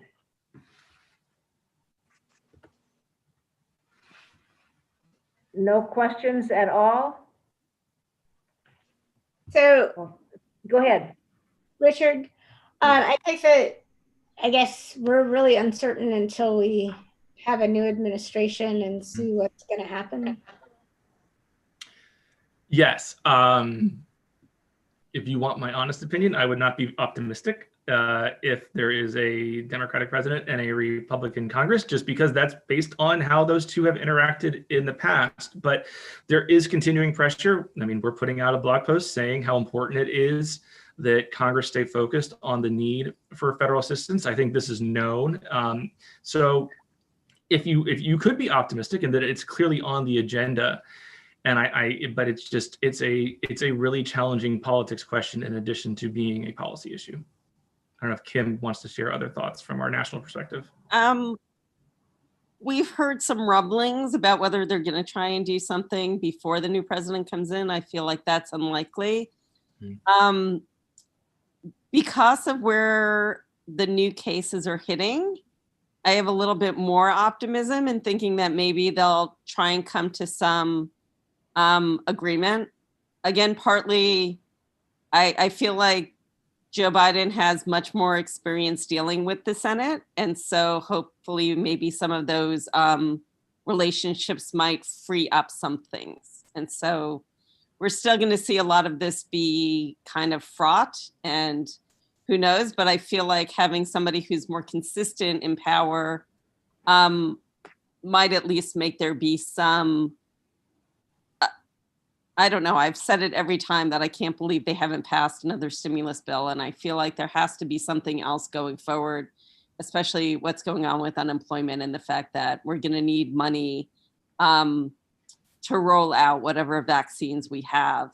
And so I feel like there should be some package coming early in the next presidency, if not before, but I've been wrong before. So I would be cautious. How many people are going to lose benefits here? I think most of the benefits have run out or are very close to running out. I mean, unemployment insurance expansion was the easiest example, where that ran out a few weeks ago, and there was an attempt to, through a very weird way, keep it going that never really materialized into much. But we've also had the paycheck protection program, that was helpful. But all of those had explicit end dates at the end of the calendar year. So in January 1, everything is gone. It has either been spent or has run its course. And it just feels like expending some of them, like given all the attention about debt forgiveness for college loans, I wouldn't be surprised if we saw something where they agree to keep going with the loan forbearance program, for example. Mm-hmm. So right now, people who owe college student loans don't have to pay it back right now. It's in forbearance. It's not doing anything to their credit. It's earning zero interest. And personally, I think that's a much better response than forgiving that debt. But there are a number of programs like that where I feel like there's a, end date at the end of the year. I would like to believe that there's going to be some discussion. Right now, it feels like a lot of the energy in the room is, occupied in DC with when somebody is going to acknowledge who the next president is going to be, whether these court cases are going to end. And so in some ways, figuring out what's going to happen with the transition. But there might be some political reason for there to be some sort of new stimulus bill before then, mainly if I feel like Mitch McConnell feels like it would help with the Georgia runoff elections, right? So I think Richard's right. If we see stimulus, it's not necessarily going to be driven by the economic need as much as the political expediency and what people are thinking is going to put them in better shape for the next year. Yeah, and I'll just add to that. I think if you painted an optimistic picture, it is easier for a Democratic president and a Republican Senate to agree on tax cuts than it is on direct aid. And so, I know this is something tough to translate and make into policy at the state and local level, but if the federal government did its job to kind of put its foot on the pedal, like with a child tax expansion, credit expansion, it might lessen the need for Kansas and other states to try and deliver that and be able to maybe just hold the line on their current systems. But I understand that, a federal change is not always a state change. I'm not even talking about tax conformity, but just explaining that and thinking about how you're trying to, generate economic activity. But unfortunately, many times whether or not tax cuts are passed has nothing really to do with the economy. It has to do with politics. Yes. Yes. And everything in DC feels like, if you had told me that we wouldn't have a transition team get funded or have access to, what's going on with the public health stuff this far after the election with these results, I would have thought that was nuts. So I feel like the politics are driving a lot of what we're seeing right now. And it's really no different at the state level. Yeah. Politics, Yes. much of the time, determines tax policy as opposed to good economic reasons for that tax policy. Yes. Other Yeah. questions or comments? Yeah, Janice, this is John Yes. with Kansas Action for Children. I was just, Richard, I was reviewing your slides again, and you mentioned some states having decoupling from aspects of the CARES Act, but I know the most kind of recent round of discussions in the Kansas legislature were around decoupling from provisions of the Tax Cut and Jobs Act and that sort of thing. And those, to me, seem like the biggest policy proposals that have the potential to dry up revenue to the state. Mm-hmm. Do you all have thoughts on I don't know, whether or not this is a good time for that to be happening, given the volatility of things? It's a great time to look at it. Without going through each one specifically, I wouldn't want to say like an up or down, yes or no to do it. But I think, we've talked to other states about this who are going through this. The volatility, and I think specifically the political uncertainty. The Tax Cut and Jobs Act is set to expire, at least the individual provisions, at the end of 2025, which is now not that far away. Will that happen? I don't know. Will Congress pass a brand new tax bill? Maybe. But I think we've clearly entered a point where a lot of stuff is going to happen at the federal level. And, from 1986 until 2017, most of these changes were to rates. And so states could kind of just sit by and watch. But the Tax Cuts and Jobs Act made a lot of changes to provisions that filtered down and become part of state tax codes. And whether that was good or bad for the state, or you like it or not, the problem is it could change. And I think getting some distance from the federal code, making sure that you're not vulnerable to a sudden change, whether that's a law change or the expiration law, is a very good idea. And we're going to need to see something happen with the Tax Cuts and Jobs Act, even if we have a divided, government, because of those expirations in 2025. It just seems implausible to me that they're just, the Senate Republicans are going to want to continue the changes that are in there. The Democrats sort of want to rejigger the whole tax code and maybe introduce something that looks like it's taxing wealth or, things like estates more. It feels like because of that deadline, there's going to need to be some conversation. It's not necessarily going to be now, but I feel like as we're getting to that 2025 where everything is going to expire, and I'm hoping it's not going to be December of 2025, but I cannot guarantee that it's not going to be as the year is ending, that they actually come to some agreement. But I'm guessing they're not going to want people to see their taxes go up. And because many people, even if they got a small tax cut under TCJA, they're going to want to do something to at least figure out what taxes are going to look like. So when you say now is a good time to look at it, do you mean it's a good time to look at it as the state legislature, or for the delegation to look at it? I would say the legislature. I think it's very good to understand how your code is connected to the federal code and all of it, and what would involve big revenue changes, what would involve big taxpayer changes. Because the problem is that, and this is what happened with TCJA, the people in Congress are making changes based on the federal code and the federal code alone. And they often don't think about the many ramifications. And I'm not even putting that on them. They have enough to do with the federal level. And there are ways in which the federal taxes could go down and state taxes could go up and vice versa. And that's why it's just critical to understand what the connections are and how a federal change in either way could affect the state and the state taxpayers. Right. And like the biggest ones are sort of if that standard deduction goes back to the older level, so it's sort of halved, and a personal exemption comes back, what does that look like? I don't think we're going to see that. I think practically what we saw in TCJ will be probably going forward in some way. It's just there's going to be a need for negotiation. And the more Kansas understands how federal taxes affect your taxes is going to be important, because while I would like to think we're going to see this before Christmas of 2025, I can't guarantee that. Like the number of different versions of the TCJA we looked at between November and December as they were going through Congress was sort of astounding. And there were things in there that were clearly mistakes that they were just done because it was being written in the middle of the night. And so as basically this is a full employment act for us, and it's a full employment act for groups like you who are looking at your tax code. But one of the things to think about is how your income tax relies on or piggybacks off of the federal one. Thanks for that. Any more comments or questions? Richard, this is Mark Burkhardt. Have you seen any projections for what holiday sales are expected to be?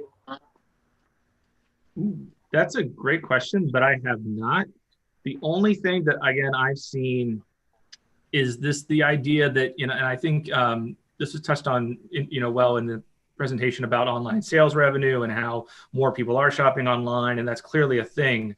But again, it's just understanding that there is a good amount of substitution going on, and that, for example, and then, that has interesting effects on who it benefits and doesn't. And there might be, more online purchases because people weren't able to go on their trip or weren't able to go to the theater. But, so that might help the state of Kansas, because more people increase their holiday shopping. But if you look at Lawrence, and people can't go to Jayhawk basketball games, and people can't go to the restaurants when they go to the basketball games, and they can't go out, and they can't, do all the economic activity that typically happens. It's kind of taken from one and put in another. I don't know if Kim, if you've seen anything else. Yeah, no, I do think that there's been sort of this expansion, the fact that there's more holiday sales and the online sellers are trying to get people to start their holiday shopping early has been interesting to me. But I think Richard's right that we're going to see this decline in the entertainment part of holiday activities. Mm-hmm. And that was something I didn't really have time for, but I do think we are beginning to explore how this downturn in the fiscal ramifications are affecting states and localities differently. And I think one of our concerns is that it's really harming localities, because so many localities, even if you're not a big destination like a Miami or a Las Vegas, you still bring in a lot of people to your town, and that's a huge economic driver. And even if the economy stayed flat, you might see this real hard push on cities and their ability to raise revenue and provide services.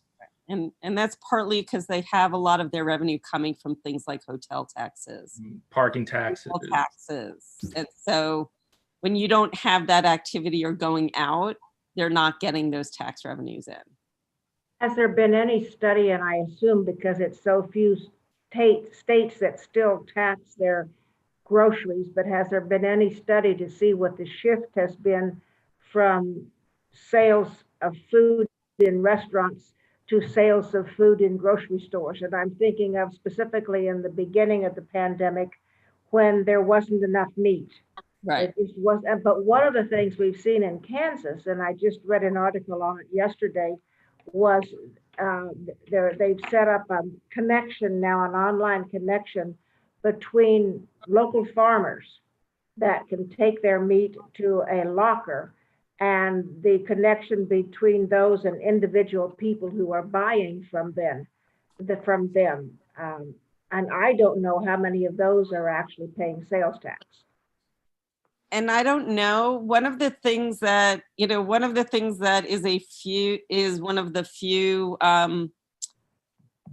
things I'm more optimistic about as we come into more COVID cases. I do think that there are lessons that were learned in the spring that we'll see places take advantage of. So I think, hospitals know more about sort of what seem to be effective services and who should go into the hospital or not and how you treat them. I think we have seen a shift in the supply chains where there were a number of places that had to figure out what does it mean to sort of repackage the kinds of foods that you're selling as you're not selling them to cafeterias or to big places or restaurants.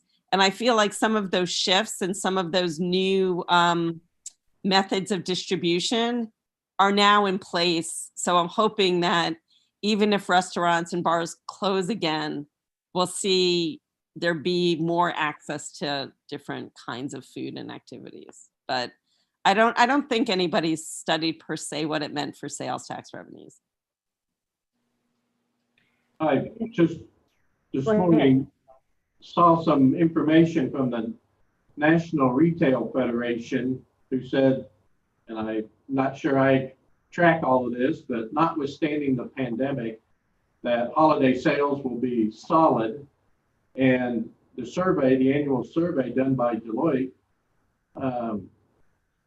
suggested that there might even be slight growth in holiday sales over 2019. And they also said that they would not be surprised if online sales accounted for 70% of all purchases during the holiday season. And that sounds about right. Like, I think where we're expecting there to be a decline in sales tax revenue are things that are not sort of the physical goods, but some of those other services or things you bought, right? Theater tickets are going to be down. Ballet, people are not going to go to the Nutcracker this season.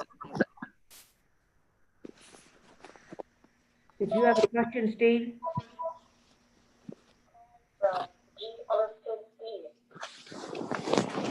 I was just going to say, Secretary Burkhardt, I thought when you were asking about holiday sales, if you were looking for a good deal on an Instapot or a flat screen TV, but Yeah.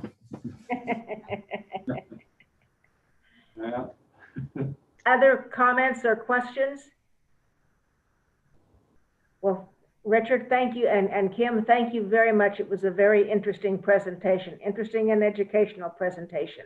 Thank you. We look forward to continuing to be able to work with you all. Thank you, Sue. Always a pleasure. Thank you so much.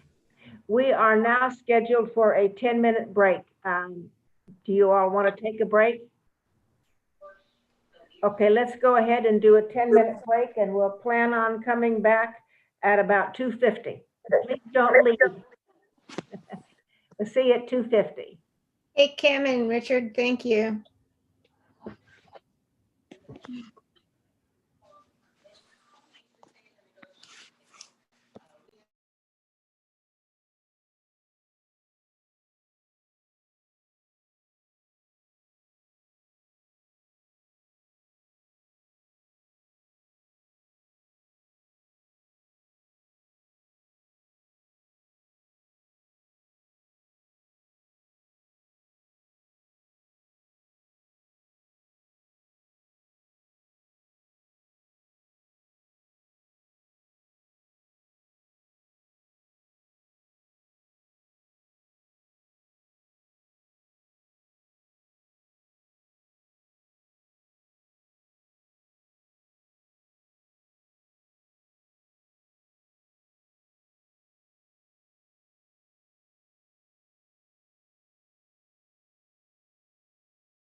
Okay, we have reached the 2:50 mark, and so we will move on with our agenda. And the next presenter is Donna Ginther, Dr. Ginther, and she's going to talk to us on the status of the economic recovery sales and excise tax presentation. Donna, welcome. Thank you, Senator Lee. Let me get my slides up and running.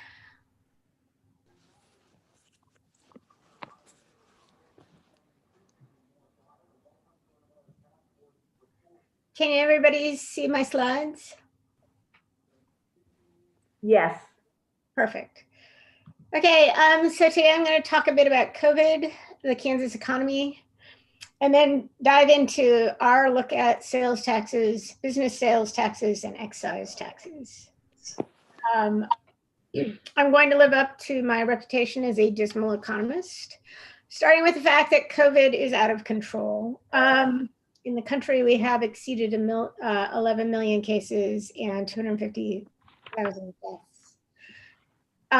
We were talking today earlier in a staff meeting, and 290,000 people died in combat in World War II. We are going to break that record with the COVID crisis. This map is the percentage change in cases by county, comparing the first week in November to the second week in November. Everywhere that's dark red, and you see lots of dark red here in Kansas, is a 50% increase in cases. Too much red in the state. These are pictures from today's headlines. Stormont Vale in Topeka has people have converted rooms into the hallway to fill in order to accommodate patients. Wichita hospitals are holding COVID patients in the ER because they don't have the beds. And then there's this person in Johnson County who wants to, spread the virus, who's actively spreading the virus. The CDC today came out and said, please don't travel for Thanksgiving. This is terrible what's happening. If you look at case rates in the state of Kansas, the darker the color, the higher the case rates. In Norton County, where you had that terrible outbreak in a long-term care facility, 186 cases per 1,000 people. You're even seeing higher cases in the meatpacking counties and even in Northeast Kansas. Things are not good. We did a study in October that got media attention about masks in Kansas. Every color that's dark, every county that's dark teal has a mask mandate that they put in place on July 3rd. And counties, of course, could opt out. Some cities imposed the mandate, like Manhattan, but Riley County did not. So this is what it looks like as of this week in terms of as of November 16th. But of course, the governor announced a new mandate effective November 25th. But if you look at cases, and this is through last weekend, in counties without a mask mandate, you have over 110 cases per 100,000 per day. And in mask mandate counties, you saw a steep increase starting in the end of October, but there's a huge gap here.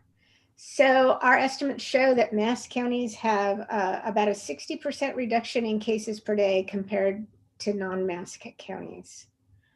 We find that masks are an important way to prevent spread. The second thing I want to talk about is the economic recovery. It's stalled.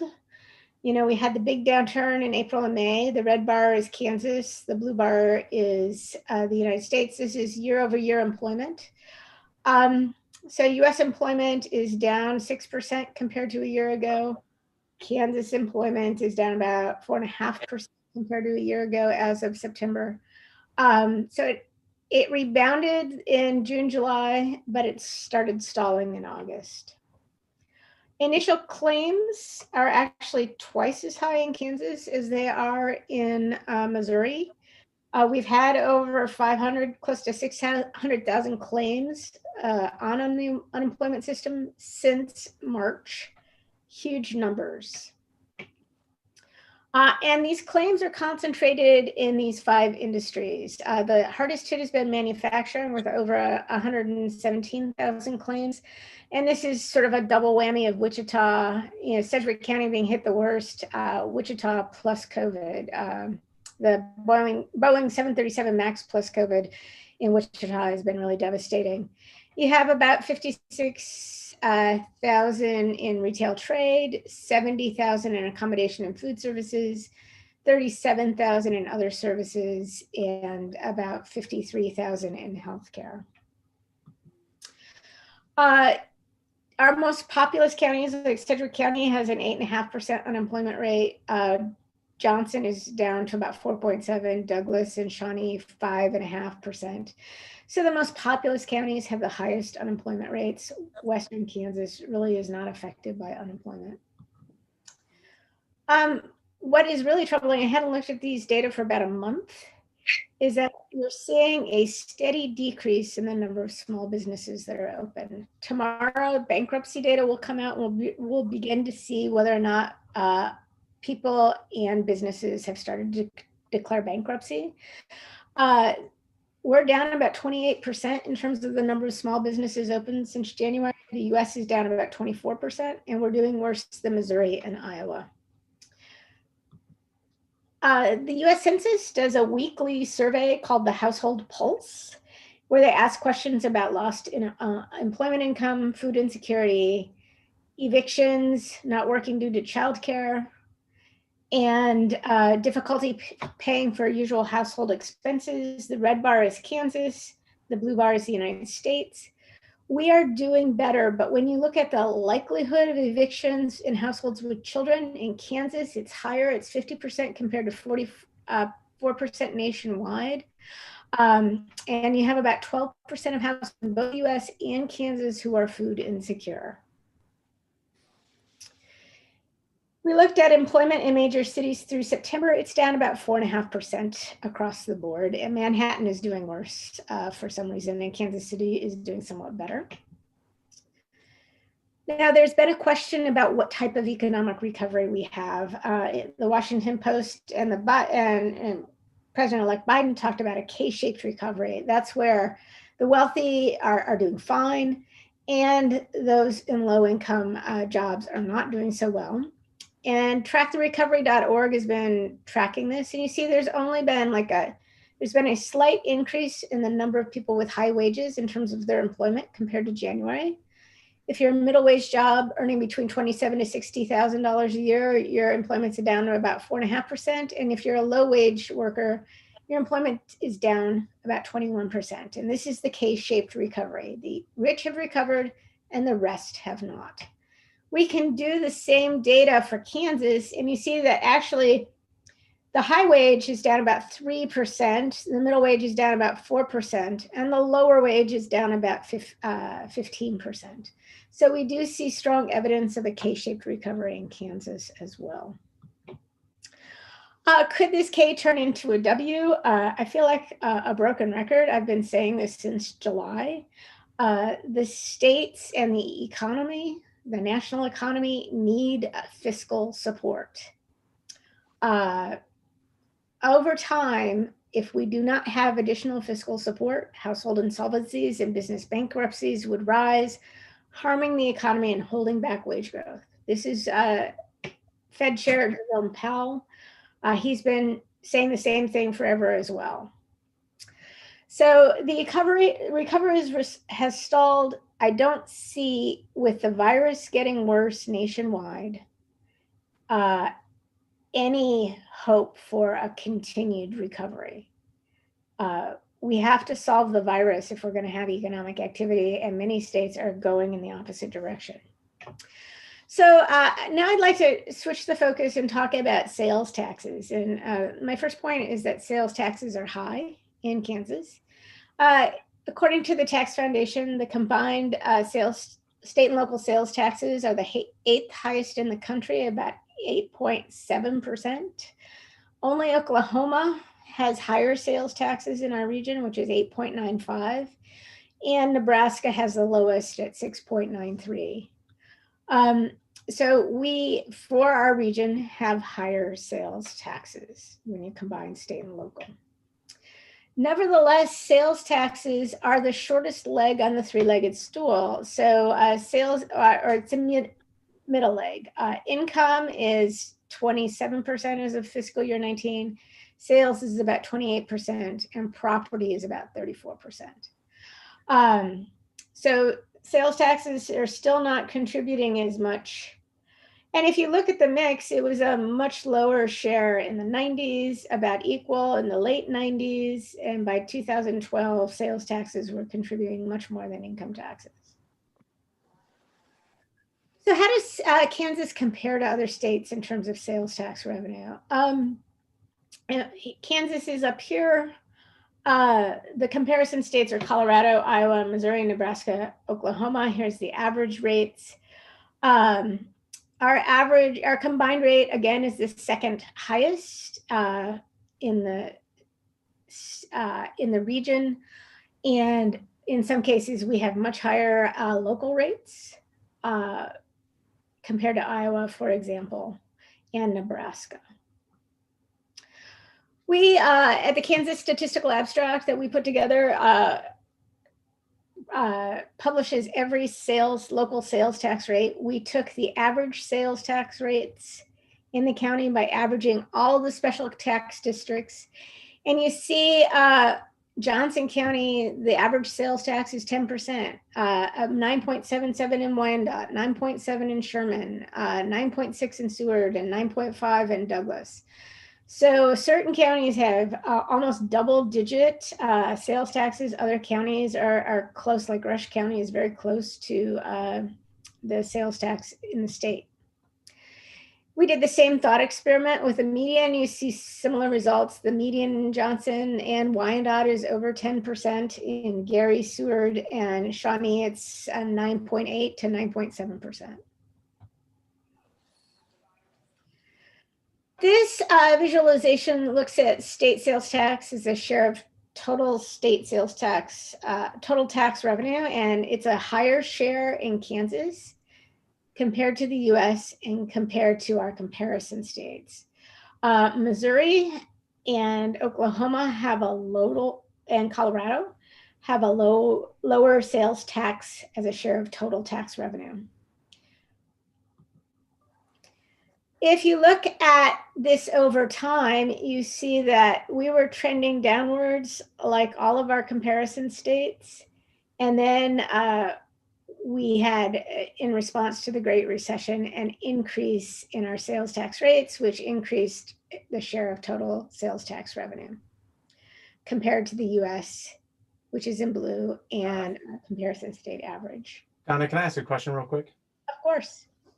Back on that, you said in response to the Great Recession, our sales tax going up, but also we had income tax changes in Kansas during that time too, where we had to increase sales tax quite a bit to make up for budget shortfalls too, correct? Right. So we went up, we went down, we went back up again, right? We went up in about 2009. Then that sales tax went away. We went down a little bit, and then we ratcheted back up with the Brown Back tax codes. Okay, thanks. If we look at per capita state and local sales tax revenue per capita, again, Kansas is the highest in the region. 74% of per capita sales tax revenue goes to the state and 26% goes to the local governments. So we have a huge share here, and much higher than the national average. Sales taxes as a share of personal income are also the highest in the region. We take 3.1% of personal income is paid in sales taxes, and 2.3% of that is paid to the state. Again, this is another look comparing the US and the other states. When we look at just state level sales taxes, we get rid of the local. Kansans are paying a higher share of their personal income in sales taxes, much higher than the United States, much higher than Missouri. Colorado is a special case that we'll dive into a little later. As a share of personal income, it looks very same as the share of sales of tax revenue. And we started to see a big jump up again in 2011.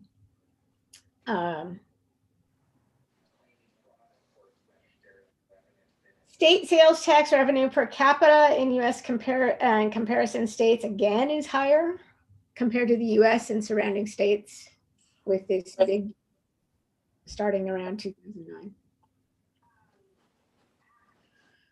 Now we're going to shift and look at local sales taxes. Our local sales taxes are somewhat lower than our surrounding states, our comparison states, but they're higher than the US.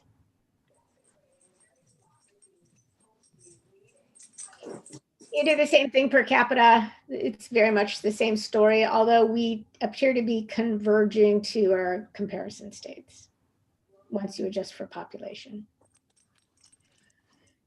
This looks at the recent sales tax collections. The light green is December to March, 2019 to 2020, and this is April to July. And actually, sales tax revenues have held up better than in Colorado, Iowa, and Oklahoma. Nebraska, for some reason, went up. It's not clear why. But a lot of this small drop could be explained by grocery sales taxes. Since we tax groceries at the full amount and everybody's going to the grocery store, this has prevented us from having a larger hit to our sales tax revenue. The issue with sales taxes are that they are regressive. This is from ITEP's analysis in 2018. And it shows that low-income households pay a higher share of their income in sales taxes than high-income households. Now think about those unemployed workers right now who are, scraping by on unemployment benefits. They have to buy groceries. They're paying 6.5% on the state sales tax of a very, paltry income, supported by the unemployment insurance system. So they're paying a lot higher than 8% of their total income when they buy groceries, if you account for the grocery price increases. Now, this is some analysis where we look at how low income versus high income households spend in relation to income. And so this is the ratio of people at the third decile of the income distribution to the ninth decile of the income distribution. And so if the higher the ratio, the more regressive a tax would be on that expenditure. So the most regressive expenditure is rental housing. If we tax rental housing, then that's going to be very regressive. All spending shows that, the low-income households are paying about twice in the amount as high-income households. So anything above this average spending is extremely regressive, including groceries, health insurance, telephone, vehicle maintenance. Anything below, like new cars, vehicle finance charges, rental leases, those disproportionately affect higher income households. And so taxes on those types of consumption actually are less regressive. Is that because high income do more of that? Yes, exactly. Because high income households spend a lot more on food away from home, life insurance, owner occupied housing, et cetera. So because high income households can spend more on that, if you tax those sales, it's less regressive than if you tax groceries, for example. Kansas taxes food at the highest rates. Colorado, Iowa, Nebraska do not. Missouri taxes food at a very low rate, and Iowa taxes candy, soda, and juice drinks. This is from before. This is looking at our hypothetical taxpayer model. If you're married and earn between $125,000 and you have 3 children, based on your consumption income, if you cut the sales tax on food by 1 cent, that household will get $61. If you cut it by 3 cents, that household will get $183, $184. If you look at a single household with no dependents, that household would get $81. So the benefits, if you do an across-the-board sales tax cut on food, would accrue to higher income households. Now, our sales tax base keeps shrinking. Services is a share of US expenditures between 2000, where they were like just 64%, have increased to almost 69%. So we're spending more on services than we have ever before. And to the extent that services are not taxed, the sales tax base is eroding. So this is the ratio of taxable sales to personal income. And you see over time, starting in 2000, this slope of this line in Kansas and all competitor states are going down. And so you see a blip up again from Kansas increasing its sales tax rates, bringing in more revenue. But as over time, as we spend more on services and less on goods, taxable sales as a function of personal income are falling. So taxable sales are, and this is comparing the sales to personal income. Real personal income is increasing. Yellow is Kansas, but the taxable sales revenue is flat, which suggests that the sales tax is really inelastic throughout the region. So Kansas taxes more services, and some of these have slides are a little dense, so you can dig into them and read them. But I'll just kind of give you the big picture. Kansas taxes more services than Colorado, Oklahoma, and Missouri, but far fewer services than Iowa. So Kansas taxes about 74 different services, such as personal services, utilities, agriculture services, and fabrication. However, if you compared us to Washington, Hawaii, New Mexico, and South Dakota, they tax twice as the number of services and 3 times the number of business services, as well as professional services. So the fact that we do not tax as many services means that our sales tax base is small. We do have sales taxes on specific digital goods. We do tax software, that's all. But we don't tax software as a service or cloud storage or downloaded books or music or videos, any of the things that have gotten us through the COVID recession, all that home entertainment. 29 states tax at least 2 services. Only Oklahoma is the only state in the region that taxes less. You see that Nebraska taxes digital services, Iowa taxes digital services, and so does Colorado. So in some ways, we are leaving money on the table. So this is a very detailed discussion of taxing digital goods. A fiscal note indicated that it would be between 45 to 50 million annually for the state. Some states tax digital goods as an alternative if we tax the physical form. So if you buy a book or you download a book, it should be taxed in Texas. In May, a proposal in Colorado defined items as taxable regardless of the mode of delivery. Rhode Island added software and streaming services to its tax base in June. And effective in 2019, Iowa extended sales tax to software and many other digital goods. So states are catching up to this. And then, of course, there's the Wayfair decision in Kansas.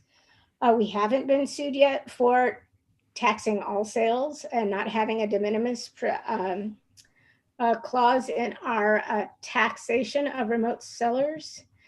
But we are one of only 3 states, it's us, Missouri, and Florida, that do not collect sales taxes from marketplace facilitators. Oregon, Montana, and Vermont, and Rhode Island don't have personal sales taxes. So we're leaving money on the table here.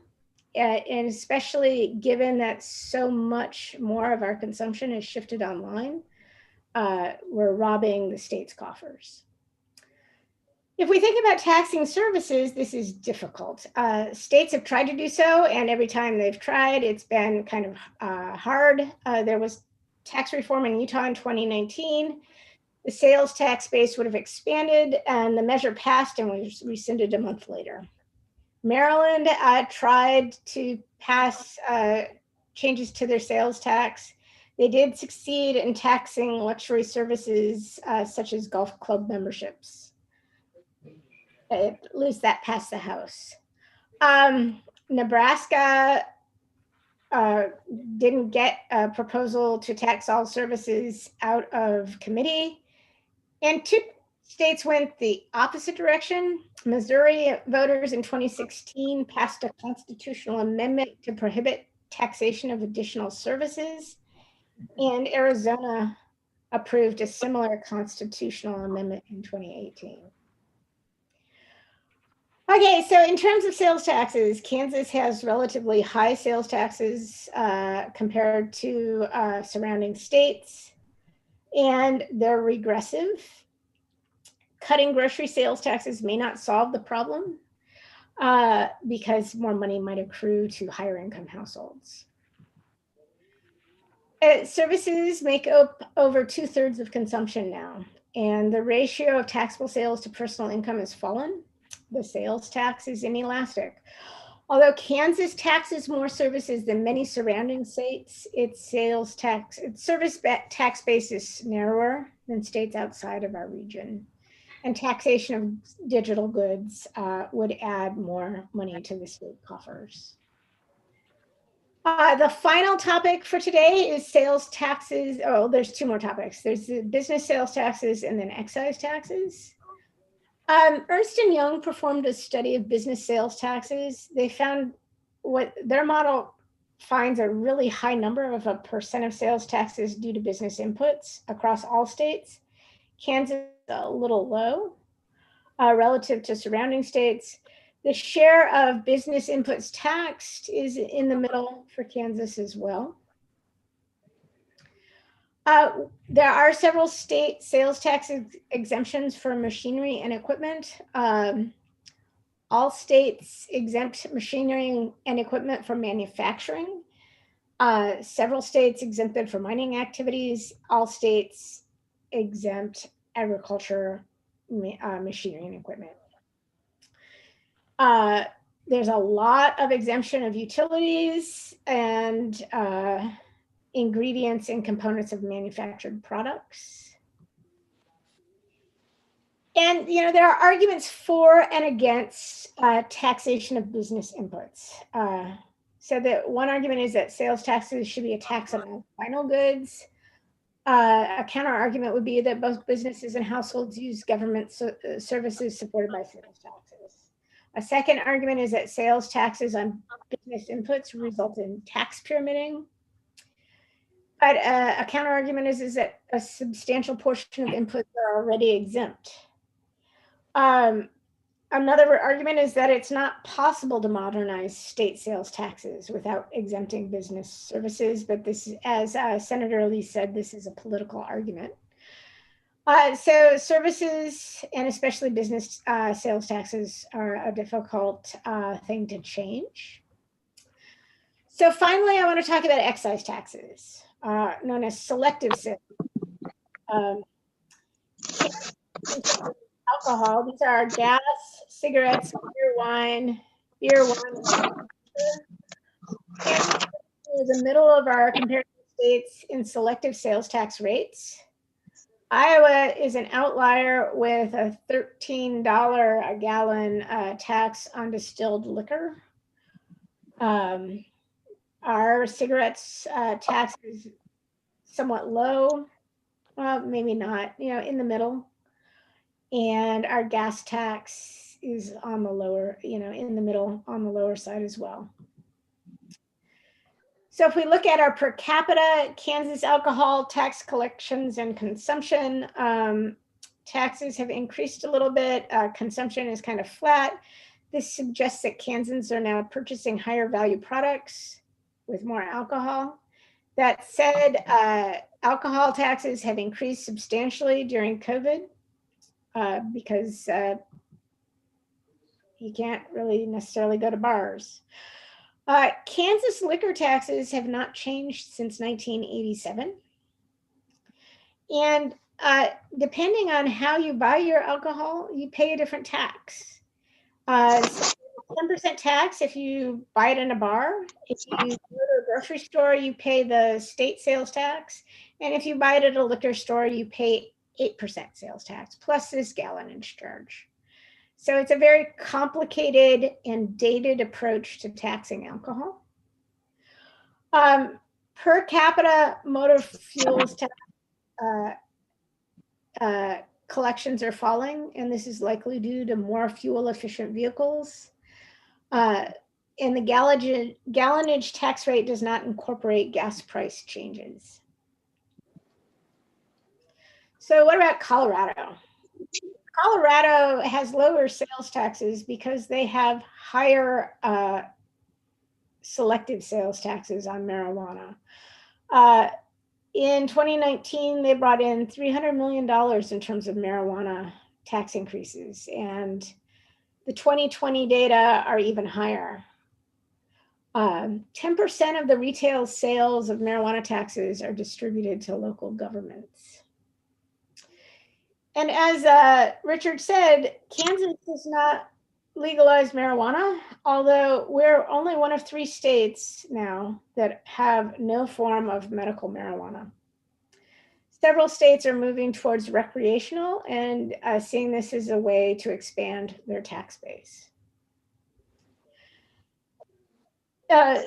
Kansas excise taxes are around 1/3 of the general sales tax revenue. It's similar to the proportion in comparison states, except Iowa, where selective sales taxes are about half. Again, because their tax rates on alcohol and cigarettes are higher.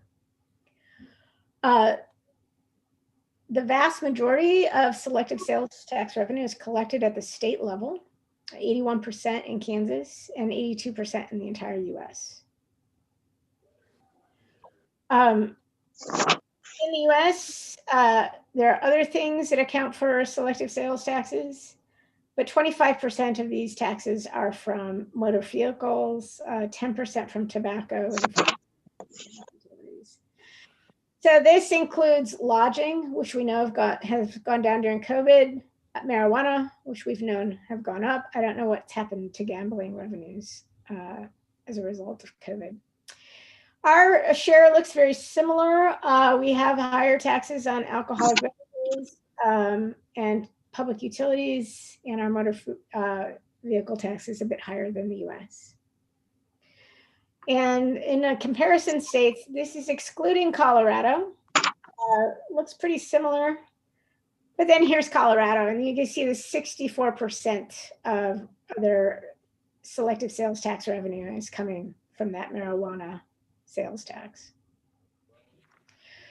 As a share of total tax revenue, Kansas is one of the lower ones at 9.7%. The US is higher. Nebraska is the lowest in the region.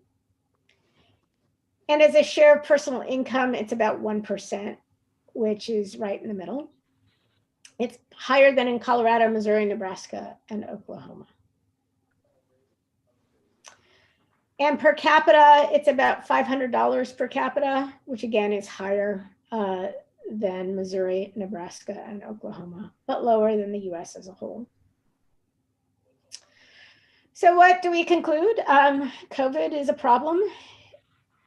Even though we're trying to reinstitute a statewide mask mandate, our analysis shows that it takes about a month for that to take effect.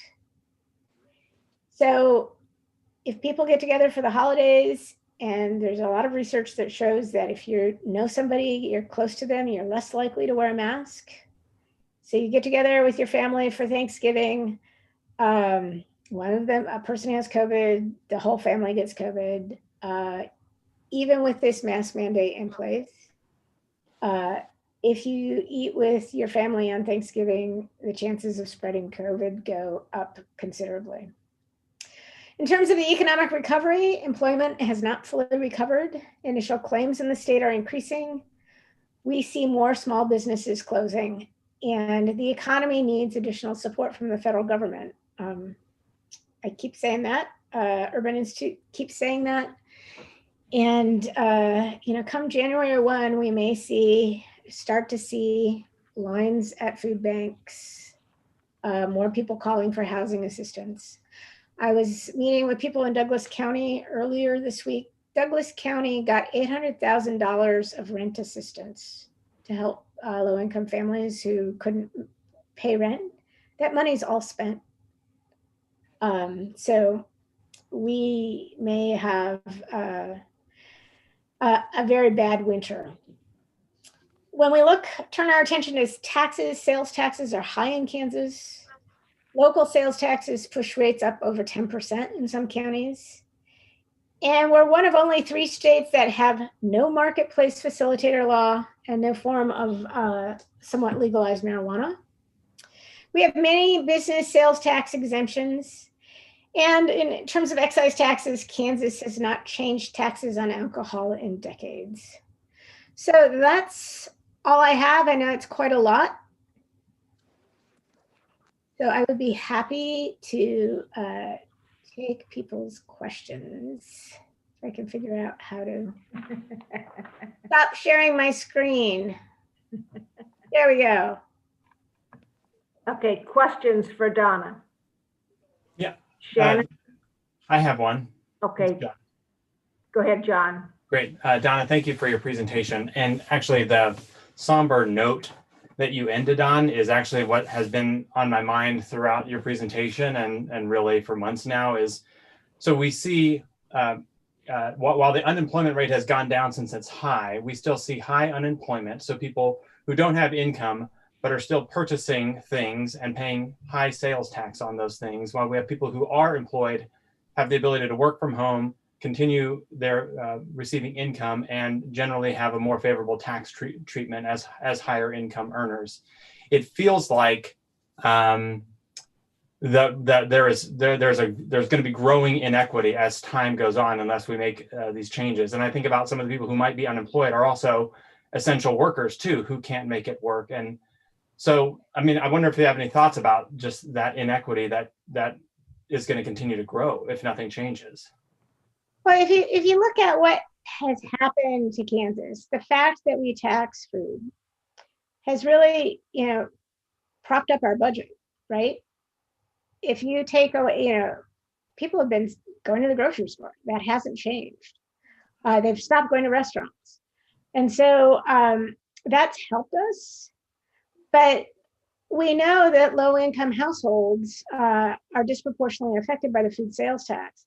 In fact, I have a graduate student, Keegan O'Connor, who's studying the effect of the food sales tax on food insecurity.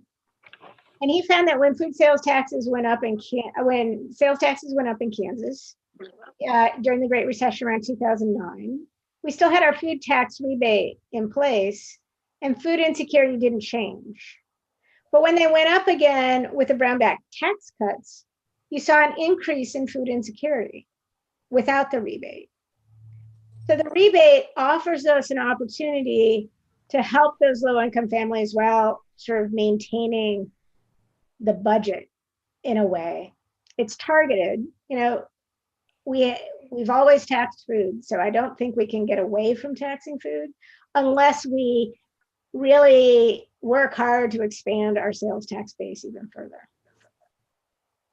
So you're right, John, that this reliance on the sales tax is going to continue to create inequity in our tax system.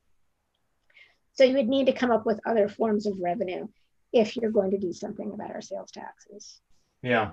And, I'm just thinking about the fact that while there was pretty significant tax reform that happened in 2017, one thing that didn't happen was bringing back a fourth income tax bracket that could, I think, address revenue so that you could offset it and offset losses and changes to the sales tax or property taxes. One thing, just out of curiosity, you have a slide that kind of lists hypothetical taxpayers. And a thought that went through my mind is somehow if we could map those hypothetical taxpayers to essential worker occupations or experiences to see, are we actually finding that essential workers, teachers, service workers, grocery store employees, kind of all up and down the line are actually being disproportionately impacted during this pandemic and need relief by way of state tax changes. Just something to consider.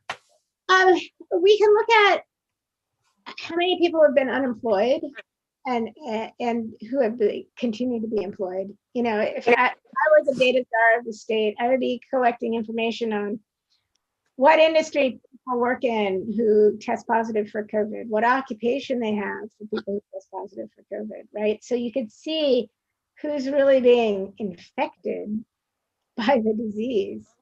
You know, you think of all those people who work in long-term care facilities, right? We know because of the clusters that it has to be coming in either from the families or from the workers. So you can kind of infer some of those essential workers who are getting sick. But yeah, we need more information to really sort of address those people who are disproportionately affected by COVID. One of the things I have learned in terms of nursing homes, I have found that at least in some cases, workers who get COVID are not paid when they're not there working. Right. Which encourages them to continue working without telling anybody. If we wanted to, you know, this is something that Tammy Gurley at the KU Med Center and I have talked about. One of the things that we could do is, in terms of policy, is to provide that sick leave to long-term care facilities. Make sure that people aren't working in one facility and going to another to work. You know, provide hazard pay or an increased supplement from the state so that you could, you know, provide the financial resources for those workers to work safely moving forward.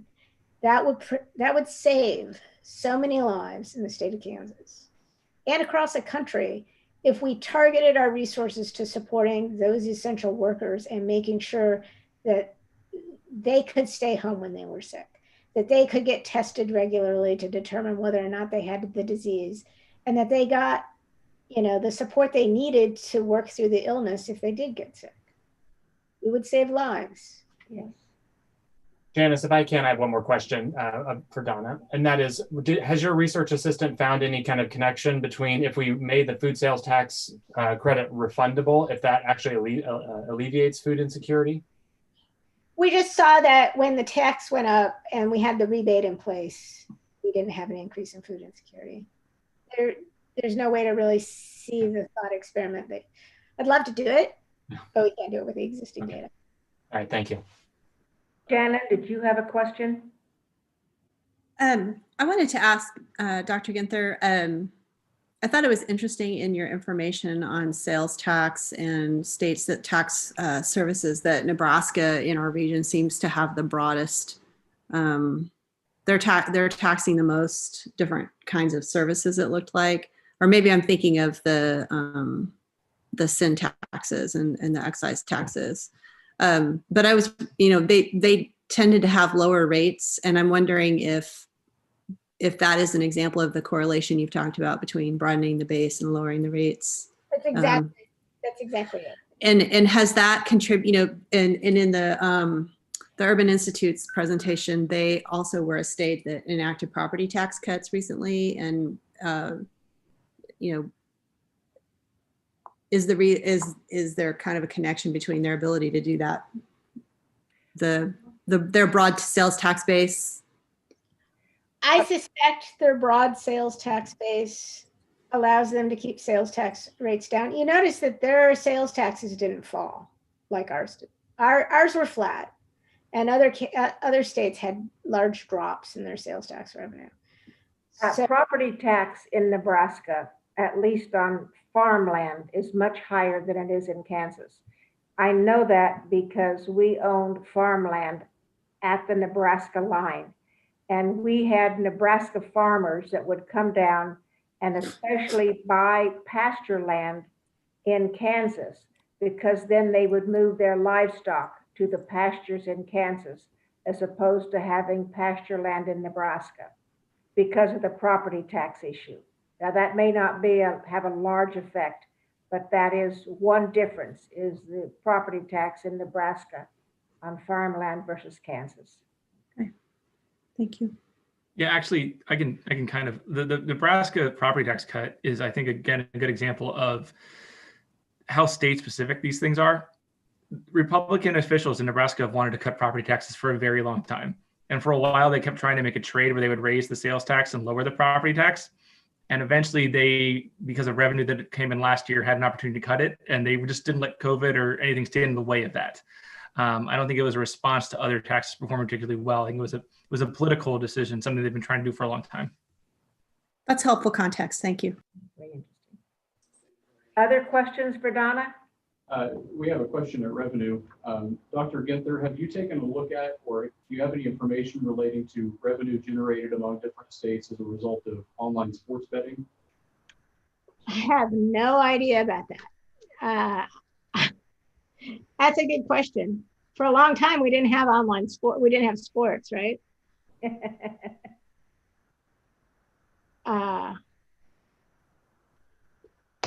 Richard, do you keep track of online sports revenue, tax revenue? From all online sports or just sports gambling? Sports gambling. Sports gambling. Yeah. Yes. We keep track of it. It's small. Okay. If the state of Kansas wants to allow sports gambling, that's fine. I'll admit that I think sports gambling can be kind of fun sometimes. But by the very nature of it, I think what you should know is that numbers get thrown around a lot. And oftentimes people will highlight the amount of money that is wagered.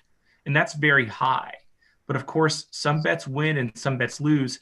And the money that is taxed is only the money that it's lost. And so cut that in, so it's only a fraction of the amount of money that's wagered end up going to the sports book. And then the tax rate is typically relatively low, 5-10%. And so that's even smaller. And so typically what ends up going to a state is 10, 20, if you're really lucky, 30, 40, $50 million a year. It's not nothing. And especially in times like this, it can all be extremely helpful. But I think the numbers get played up a little bit because they're either misunderstood or someone is selling the wrong number to the state for what can help in their revenue situation. And then the other point I do like to make is that, the state only makes money if people lose at gambling. So, it should be noted, there's not free money. It's people are gambling, losing money, and that's how you're getting your revenue. So would you legalize it? I think it's fine to legalize it. I think it's fine to make the money, but I get a little nervous when people get too excited about it. Dr. Ginther, this is Sean Toom from the Division of Budget again. I write the fiscal notes on those sports betting bills. It really all depends on who's going to be the if the state lottery runs it, you might get maybe 30, 40, $50 million on a good year. If you allow the casinos, the existing casinos to run it, you get significantly less than that, probably more like $5 or $10 million. Mm-hmm. Other comments or questions? Donna, I'm curious about the sales tax. I mean, because we have a sales tax on food, that helped us out during this time. It seems like, and I don't have any data behind this, and maybe you do, that the prices of food items, the prices of other goods during the last few months has increased, and I'm wondering what percentage of I'm wondering what impact that had on the sales tax as well. I mean, it would have increased the sales tax, but as businesses are lowering their prices back down to what maybe it was before the pandemic, how's that going to impact things? Well, when I go to the grocery store, I'm seeing no evidence of grocery stores lowering food prices. I just see them pretty high. I think that the increase in price means that there's more revenue to tax, right? So I think it's been, it increased tax revenue because prices went up and because everybody was buying groceries, which made prices go up because grocery stores saw an opportunity with inelastic demand to increase prices. So you have, both increased the amount of revenue coming to the state. Food price inflation, I think, is going to be with us until we can safely eat at restaurants again, because people are going to be continuing to, buy groceries, to a lesser extent takeout. Other comments or questions? Well, if not, thank you very much, Dr. Ginter. That was very interesting and very helpful. And we continue to enjoy being able to work with you and your research staff. We get to work together longer now. Yes, and I look forward to that. Me too. We need to move on now to council discussion. And obviously, in my view, the first thing that we need to discuss is what's going to be our 2020 recommendations to the governor. Chris? Janice? Yes. Yeah, I've just been sort of sitting here quietly and taking notes at all of today's interesting presentations. One of the thoughts that occurred to me, going back to what Larry was telling us this morning, notwithstanding the good news from the consensus revenue estimates, my impression was there's still sort of red ink on the horizon for fiscal 22 and subsequent years. Even though the revenues were raised in November and allotments have been made, there's still a very, very tight budget situation. And I know both you in your introductory comments and then Secretary Burkhart suggested the importance of maybe having the council sort of underline some of last year's recommendations to see if we could try them again as we move forward now with our new charge to continue studying things into the next year. But one thing that occurred to me is if we're going to try and do that, I think I'd like it to be maybe some kind of a revenue neutral type package, okay, that doesn't break the bank that much further.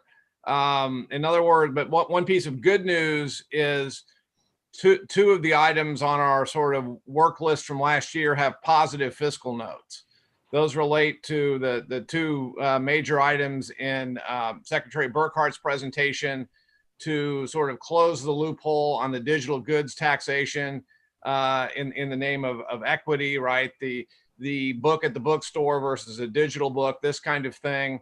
And then also, of course, the third-party marketplace facilitator, which is just clearly an oversight that was made in years past in our tax code. There's only 2 other states that aren't taxing those. And of course, the whole purpose of the use tax in the first place is an equity issue for our own state's businesses. Now, if my math is right on those, the fiscal note for those 2 things together, the digital and the marketplace facilitator piece, are 76 million. But Mark indicated the fiscal note on those may be going up. It looks like that it's possible those are going to raise more than 76 million. But even so, those together, even as of this moment, appear to me that they would sort of pay for the refundable income tax credit notion that was introduced last year, where 400,000 families in a more targeted approach would do much better under that kind of a tax relief measure by restoring the fundability to the food rebate credit.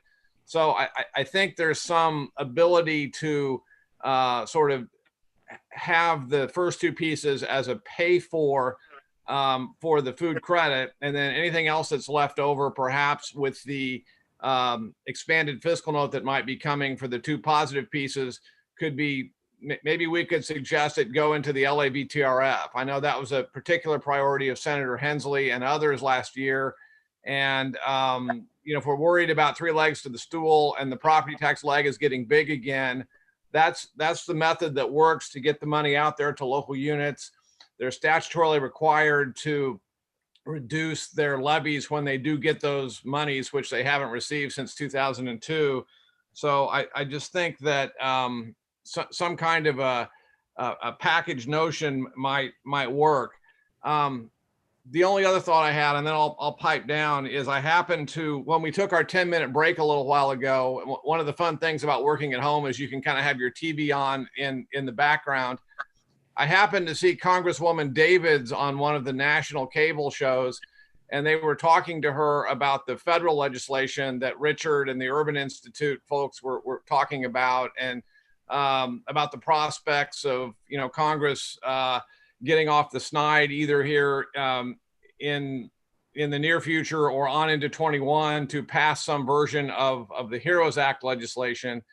And I think whatever we might think might be available by way of budget solutions or even some form of tax relief is going to be able to be that much better if some kind of HEROES Act legislation is enacted, right? There's money in there isn't just stimulus payments for taxpayers and UI benefits and PPP for businesses and liability protections and other things, but there's this sort of fifth prong to the HEROES Act package that would include aid for state and local units that can be used to backfill some of our revenue woes.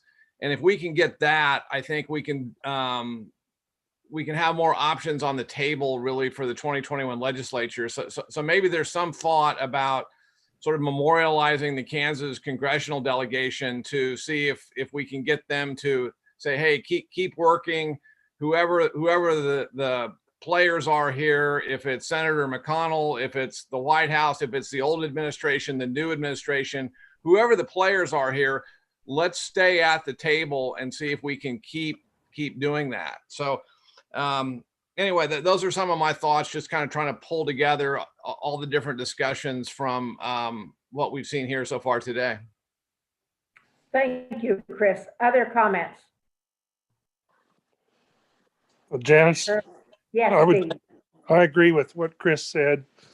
And in general, I think we can make the same recommendations this year as we made last year, because I think they're still should be at the top of our list. I like the idea that Chris mentioned on putting something in writing to ask our congressional delegation to push for a new stimulus package. And as far as a pay for, last year, I remember that we wanted to stay away from language that says pay for. And I don't know what the rationale was for that reluctance last year, whether we wanted to get into actually saying we were going to have a pay for or not. But in general, I think that we can make the recommendations that we made last year. And going forward on different proposals that we want to work on, I think once we get into the 21 session, we'll know more. We'll know what the new administration is going. Well, we'll have an idea of what the new administration, federal administration, might do, and have more information on a new HEROES Act. So that will give us more to work on when we get into meetings starting next year. Well, it would seem to me that we could use some of the most of the recommendations from last year, but look at the last one, which was caution by the governor and the caution given to the governor and legislature, and rewrite that so in fact it expresses more what Chris has said in terms of looking at a payoff or keeping the revenue neutral or bringing, trying to bring more revenue in with our different recommendations. Other thoughts? Dwayne, do you have any other thoughts?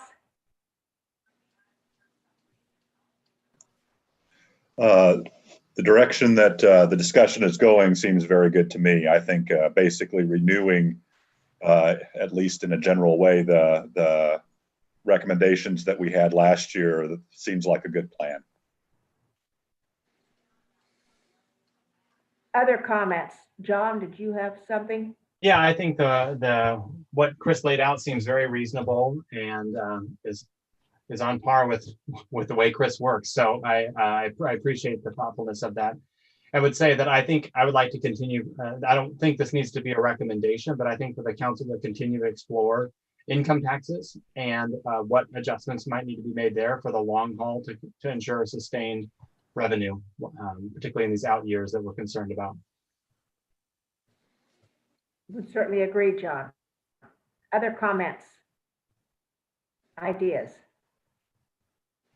Well, then, do I hear a motion in terms of agreeing with what Chris had to say, using the recommendations from last year with the adjustments to the last one, the advice to the governor and the legislature, making some adjustments to that? Janice, since you're presiding and I'm not, I'll go ahead and make that motion. So I would move that, just as you stated. I would second it. Thank you, Audrey. Thank you, Steve. Any other comments? I'm going to ask all in favor, but more importantly, I think it's more important if you don't agree, please say so now. Otherwise, we will consider that that's approved. Since I can't see hands for all of you. And since I hear no comments, we will consider that then to be our recommendation for this year. And I will ask Chris to work with the Department of Revenue and restate that final one, and perhaps get that to all of us fairly soon. Thank you. We now move on to the discussion with the Department of Revenue, Dr. Ginther, and the Governor's Office regarding the scope of future research.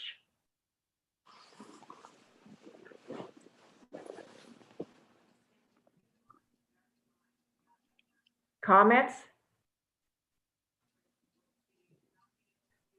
I know that some of us have talked about, and it's been talked about in our recommendations, that we obviously we need to look at income tax. We also need to look at property tax. That's been a big issue in the legislature. In fact, there's been an emphasis on that in the last couple of years. There's been some, what I would consider, and that's my personal opinion, some rather dangerous and not appropriate suggestions made. And so I would like that this group has just a working group that will bring back some information to us on property tax.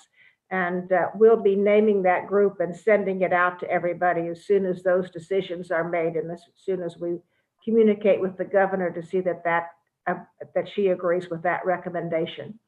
Other ideas, other things that we need to look at besides that, and income tax, as John has already mentioned.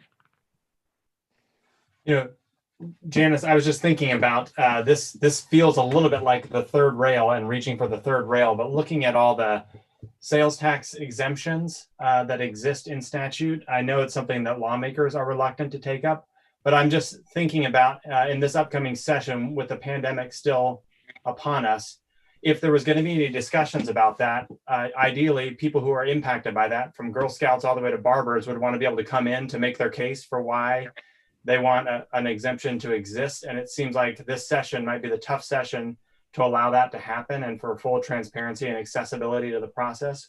But given that our meetings happen remotely and can do that more efficiently, I think, than meetings happening in the legislature, can we play a role in somehow fact-finding around exemptions? Does that make sense? Yes, other people's thoughts on that?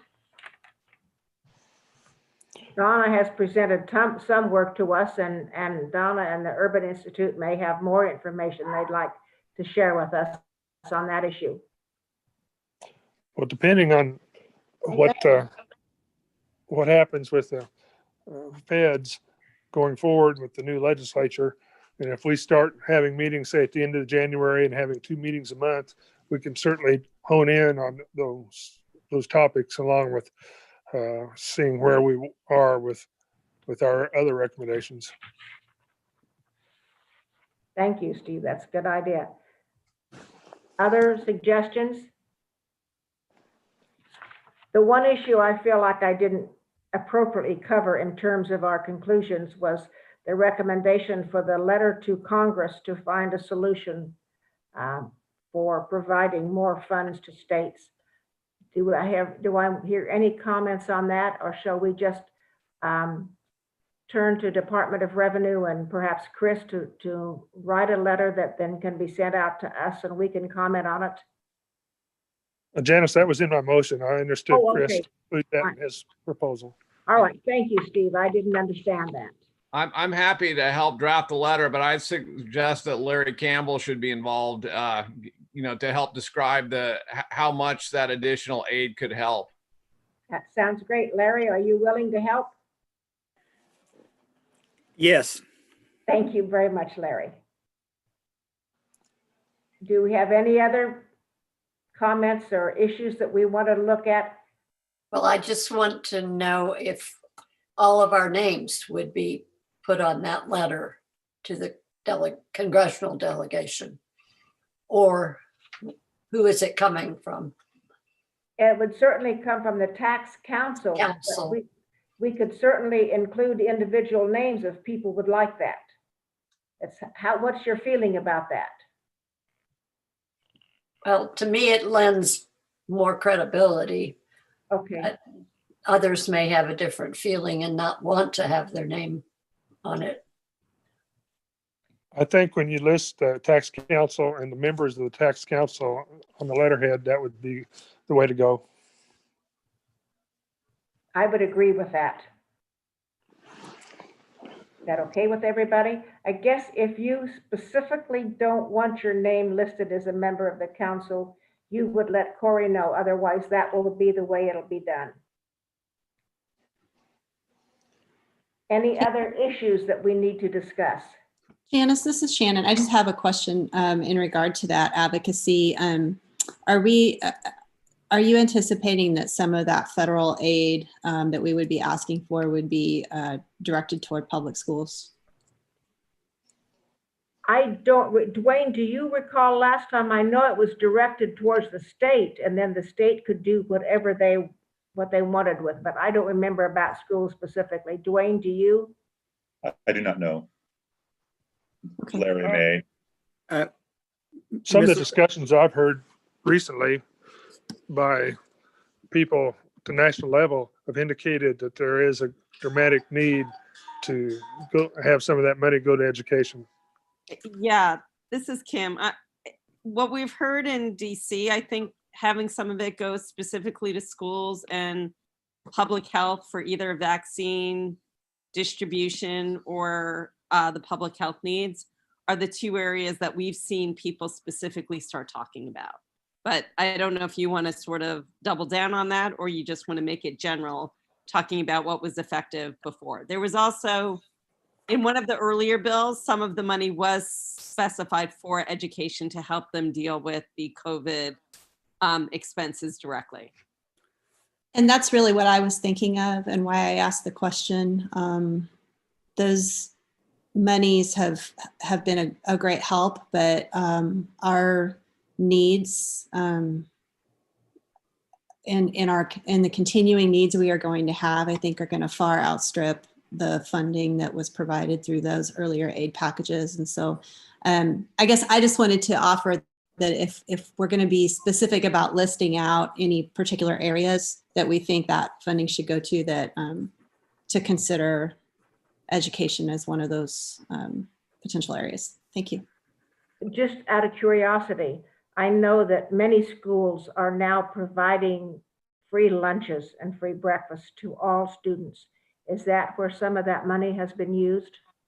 For us, our CARES Act funds have not been used for the school lunch program because the federal government extended their waiver of, they have allowed us to provide free meals to students regardless of income, and they've extended that waiver through the rest of the school year. We're holding, I guess we are in my district, I can speak to specifically, we're holding back a portion of our CARES Act funds to potentially cover a shortfall in that program related to, because it's usually a fee-based program. School lunch programs, you know, they try to be self-supporting, and so we're not getting any fees. We don't have students paying fees for school lunches right now. So, so that's one area, but I would say there's, you know, PPE, upgrades to buildings and facilities for ventilation, additional staff time for training and reconfiguring instructional processes as a result of having to provide education in different structures and learning modes.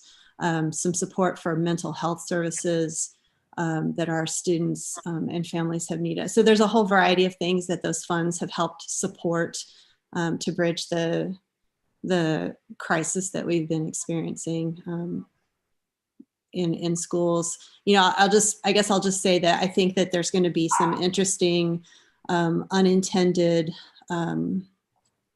outcomes as we enter the legislative session and we start talking about budget and school funding this upcoming year. Across the state, we've seen a decline in enrollment in our public schools. And that some of that is due to parents who didn't want their kids in public school at all during the pandemic, and some who said, if you can't provide 5 days a week of instruction in person, you know, so there's a variety of reasons that has happened, but one of the unintended consequences of that, I think, is going to be that districts are not going to draw down as much funding for weightings this school year. So, for example, my district is talking about a pretty substantial mid-year budget cut that we're going to have to make because of drops in enrollment.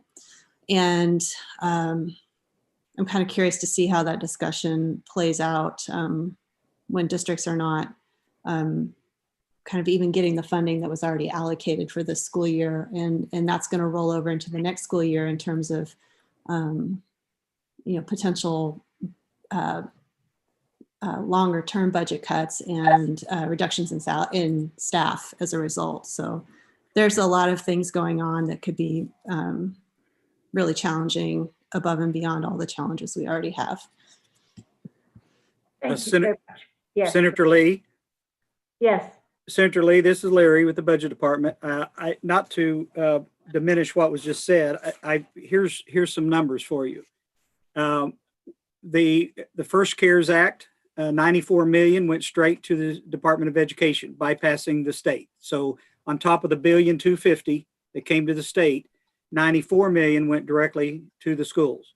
In addition to that, of the $1.25 billion, the governor had 24 million that was designated for schools and was allocated to schools. In addition to that, as the guidance went out to all the counties, which received hundreds of millions of dollars from the CARES Act, they too were told, reach out to the schools in your area. And so some money could have come from counties out of that $1.2 billion. And then in addition, as was just mentioned by Ms. Kimball, several operational things were changed to where, funding for school, for meals, just in the matter of the changing operations. In addition to that, I would just say, we're still, Governor Kelly was the governor who got passed the education bill to fund per the Supreme Court, ruling. And I do not anticipate backing away from that. And so about 100 million a year in additional money has been going in. And I, at this point in time, I do not see that would be diminished in any way. And then finally, what's going on, which is very complicated, is, I'm just going to use, I don't have it in front of me, but per student base is about 4,600. But I believe that online students get 5,400. And so many, it's a little complicated to watch the movement from kids in the school or versus online. So there's a lot of movement here that makes it complex. I do not disagree at all with what Ms. Kimball just said, but a significant amount of money has gone into schools, as well as next year should be another increase in the base aid. Thank you, Larry. And please, I apologize if I came across as, I did not mean to give the impression that any of this was due to anything that the governor had planned and obviously we, our district and districts across the state have been incredibly grateful for the support of the governor in the school finance formula and the funding under Gannon, as well as we have received a lot of support through the CARES Act funds from a variety of places. And so that's, I did not mean to make that impression at all. That was not what I was intending to imply. So thank you. And my response was, I didn't take it that way. I just heard Okay. my name mentioned. And so I wanted to offer some data. Thank you. Chris, did you Janice, have? Yes. Yeah, just to follow on some of Larry and Shannon's discussion here, I guess it'd be my preference that when I sit down with Larry or Department of Revenue and Corey, whoever all's drafting up this letter, we sort of keep it crisp, and we can say things in the letter like, look, if you can leave the provision in the bill that was similar to the one that passed the House back in May, where there's money coming in to help backfill collapsing state and local revenues that isn't necessarily earmarked, we can use that money for any number of things, including maintaining our K through 12 commitments, preventing cuts to our infrastructure. I'm sure the Secretary of Transportation might like something like that. We can mention some things we might use the money for. But if I understand what's currently been on the table in the talks in DC, it's not specifically earmarked to that level. There is some flexibility for states to do what they want. And so to me, that means that would flow into the state general fund. And frankly, a good bit of the state general fund ends up going to K through 12 anyway. So I just think if we keep this simple, it might work best. Thank you, Chris. Any other comments? Oh, son of a bitch. What? I guess on top of that, I just encourage, maybe mentioning something for public health. Counties have received a lot of CARES Act funding to date, and it's been incredibly helpful, and we're gracious that the state has shared that with us to share with our partners. But we also know that it ends on December 30th, but the pandemic's not going to end on December 30th. And as cases are increasing, a lot of counties throughout the state are having to add on additional staff, et cetera, to do contact tracing, case investigations, things of that nature. So it might be good to just mention the public health component in that, especially for counties. Thank you, Anthony. Other comments?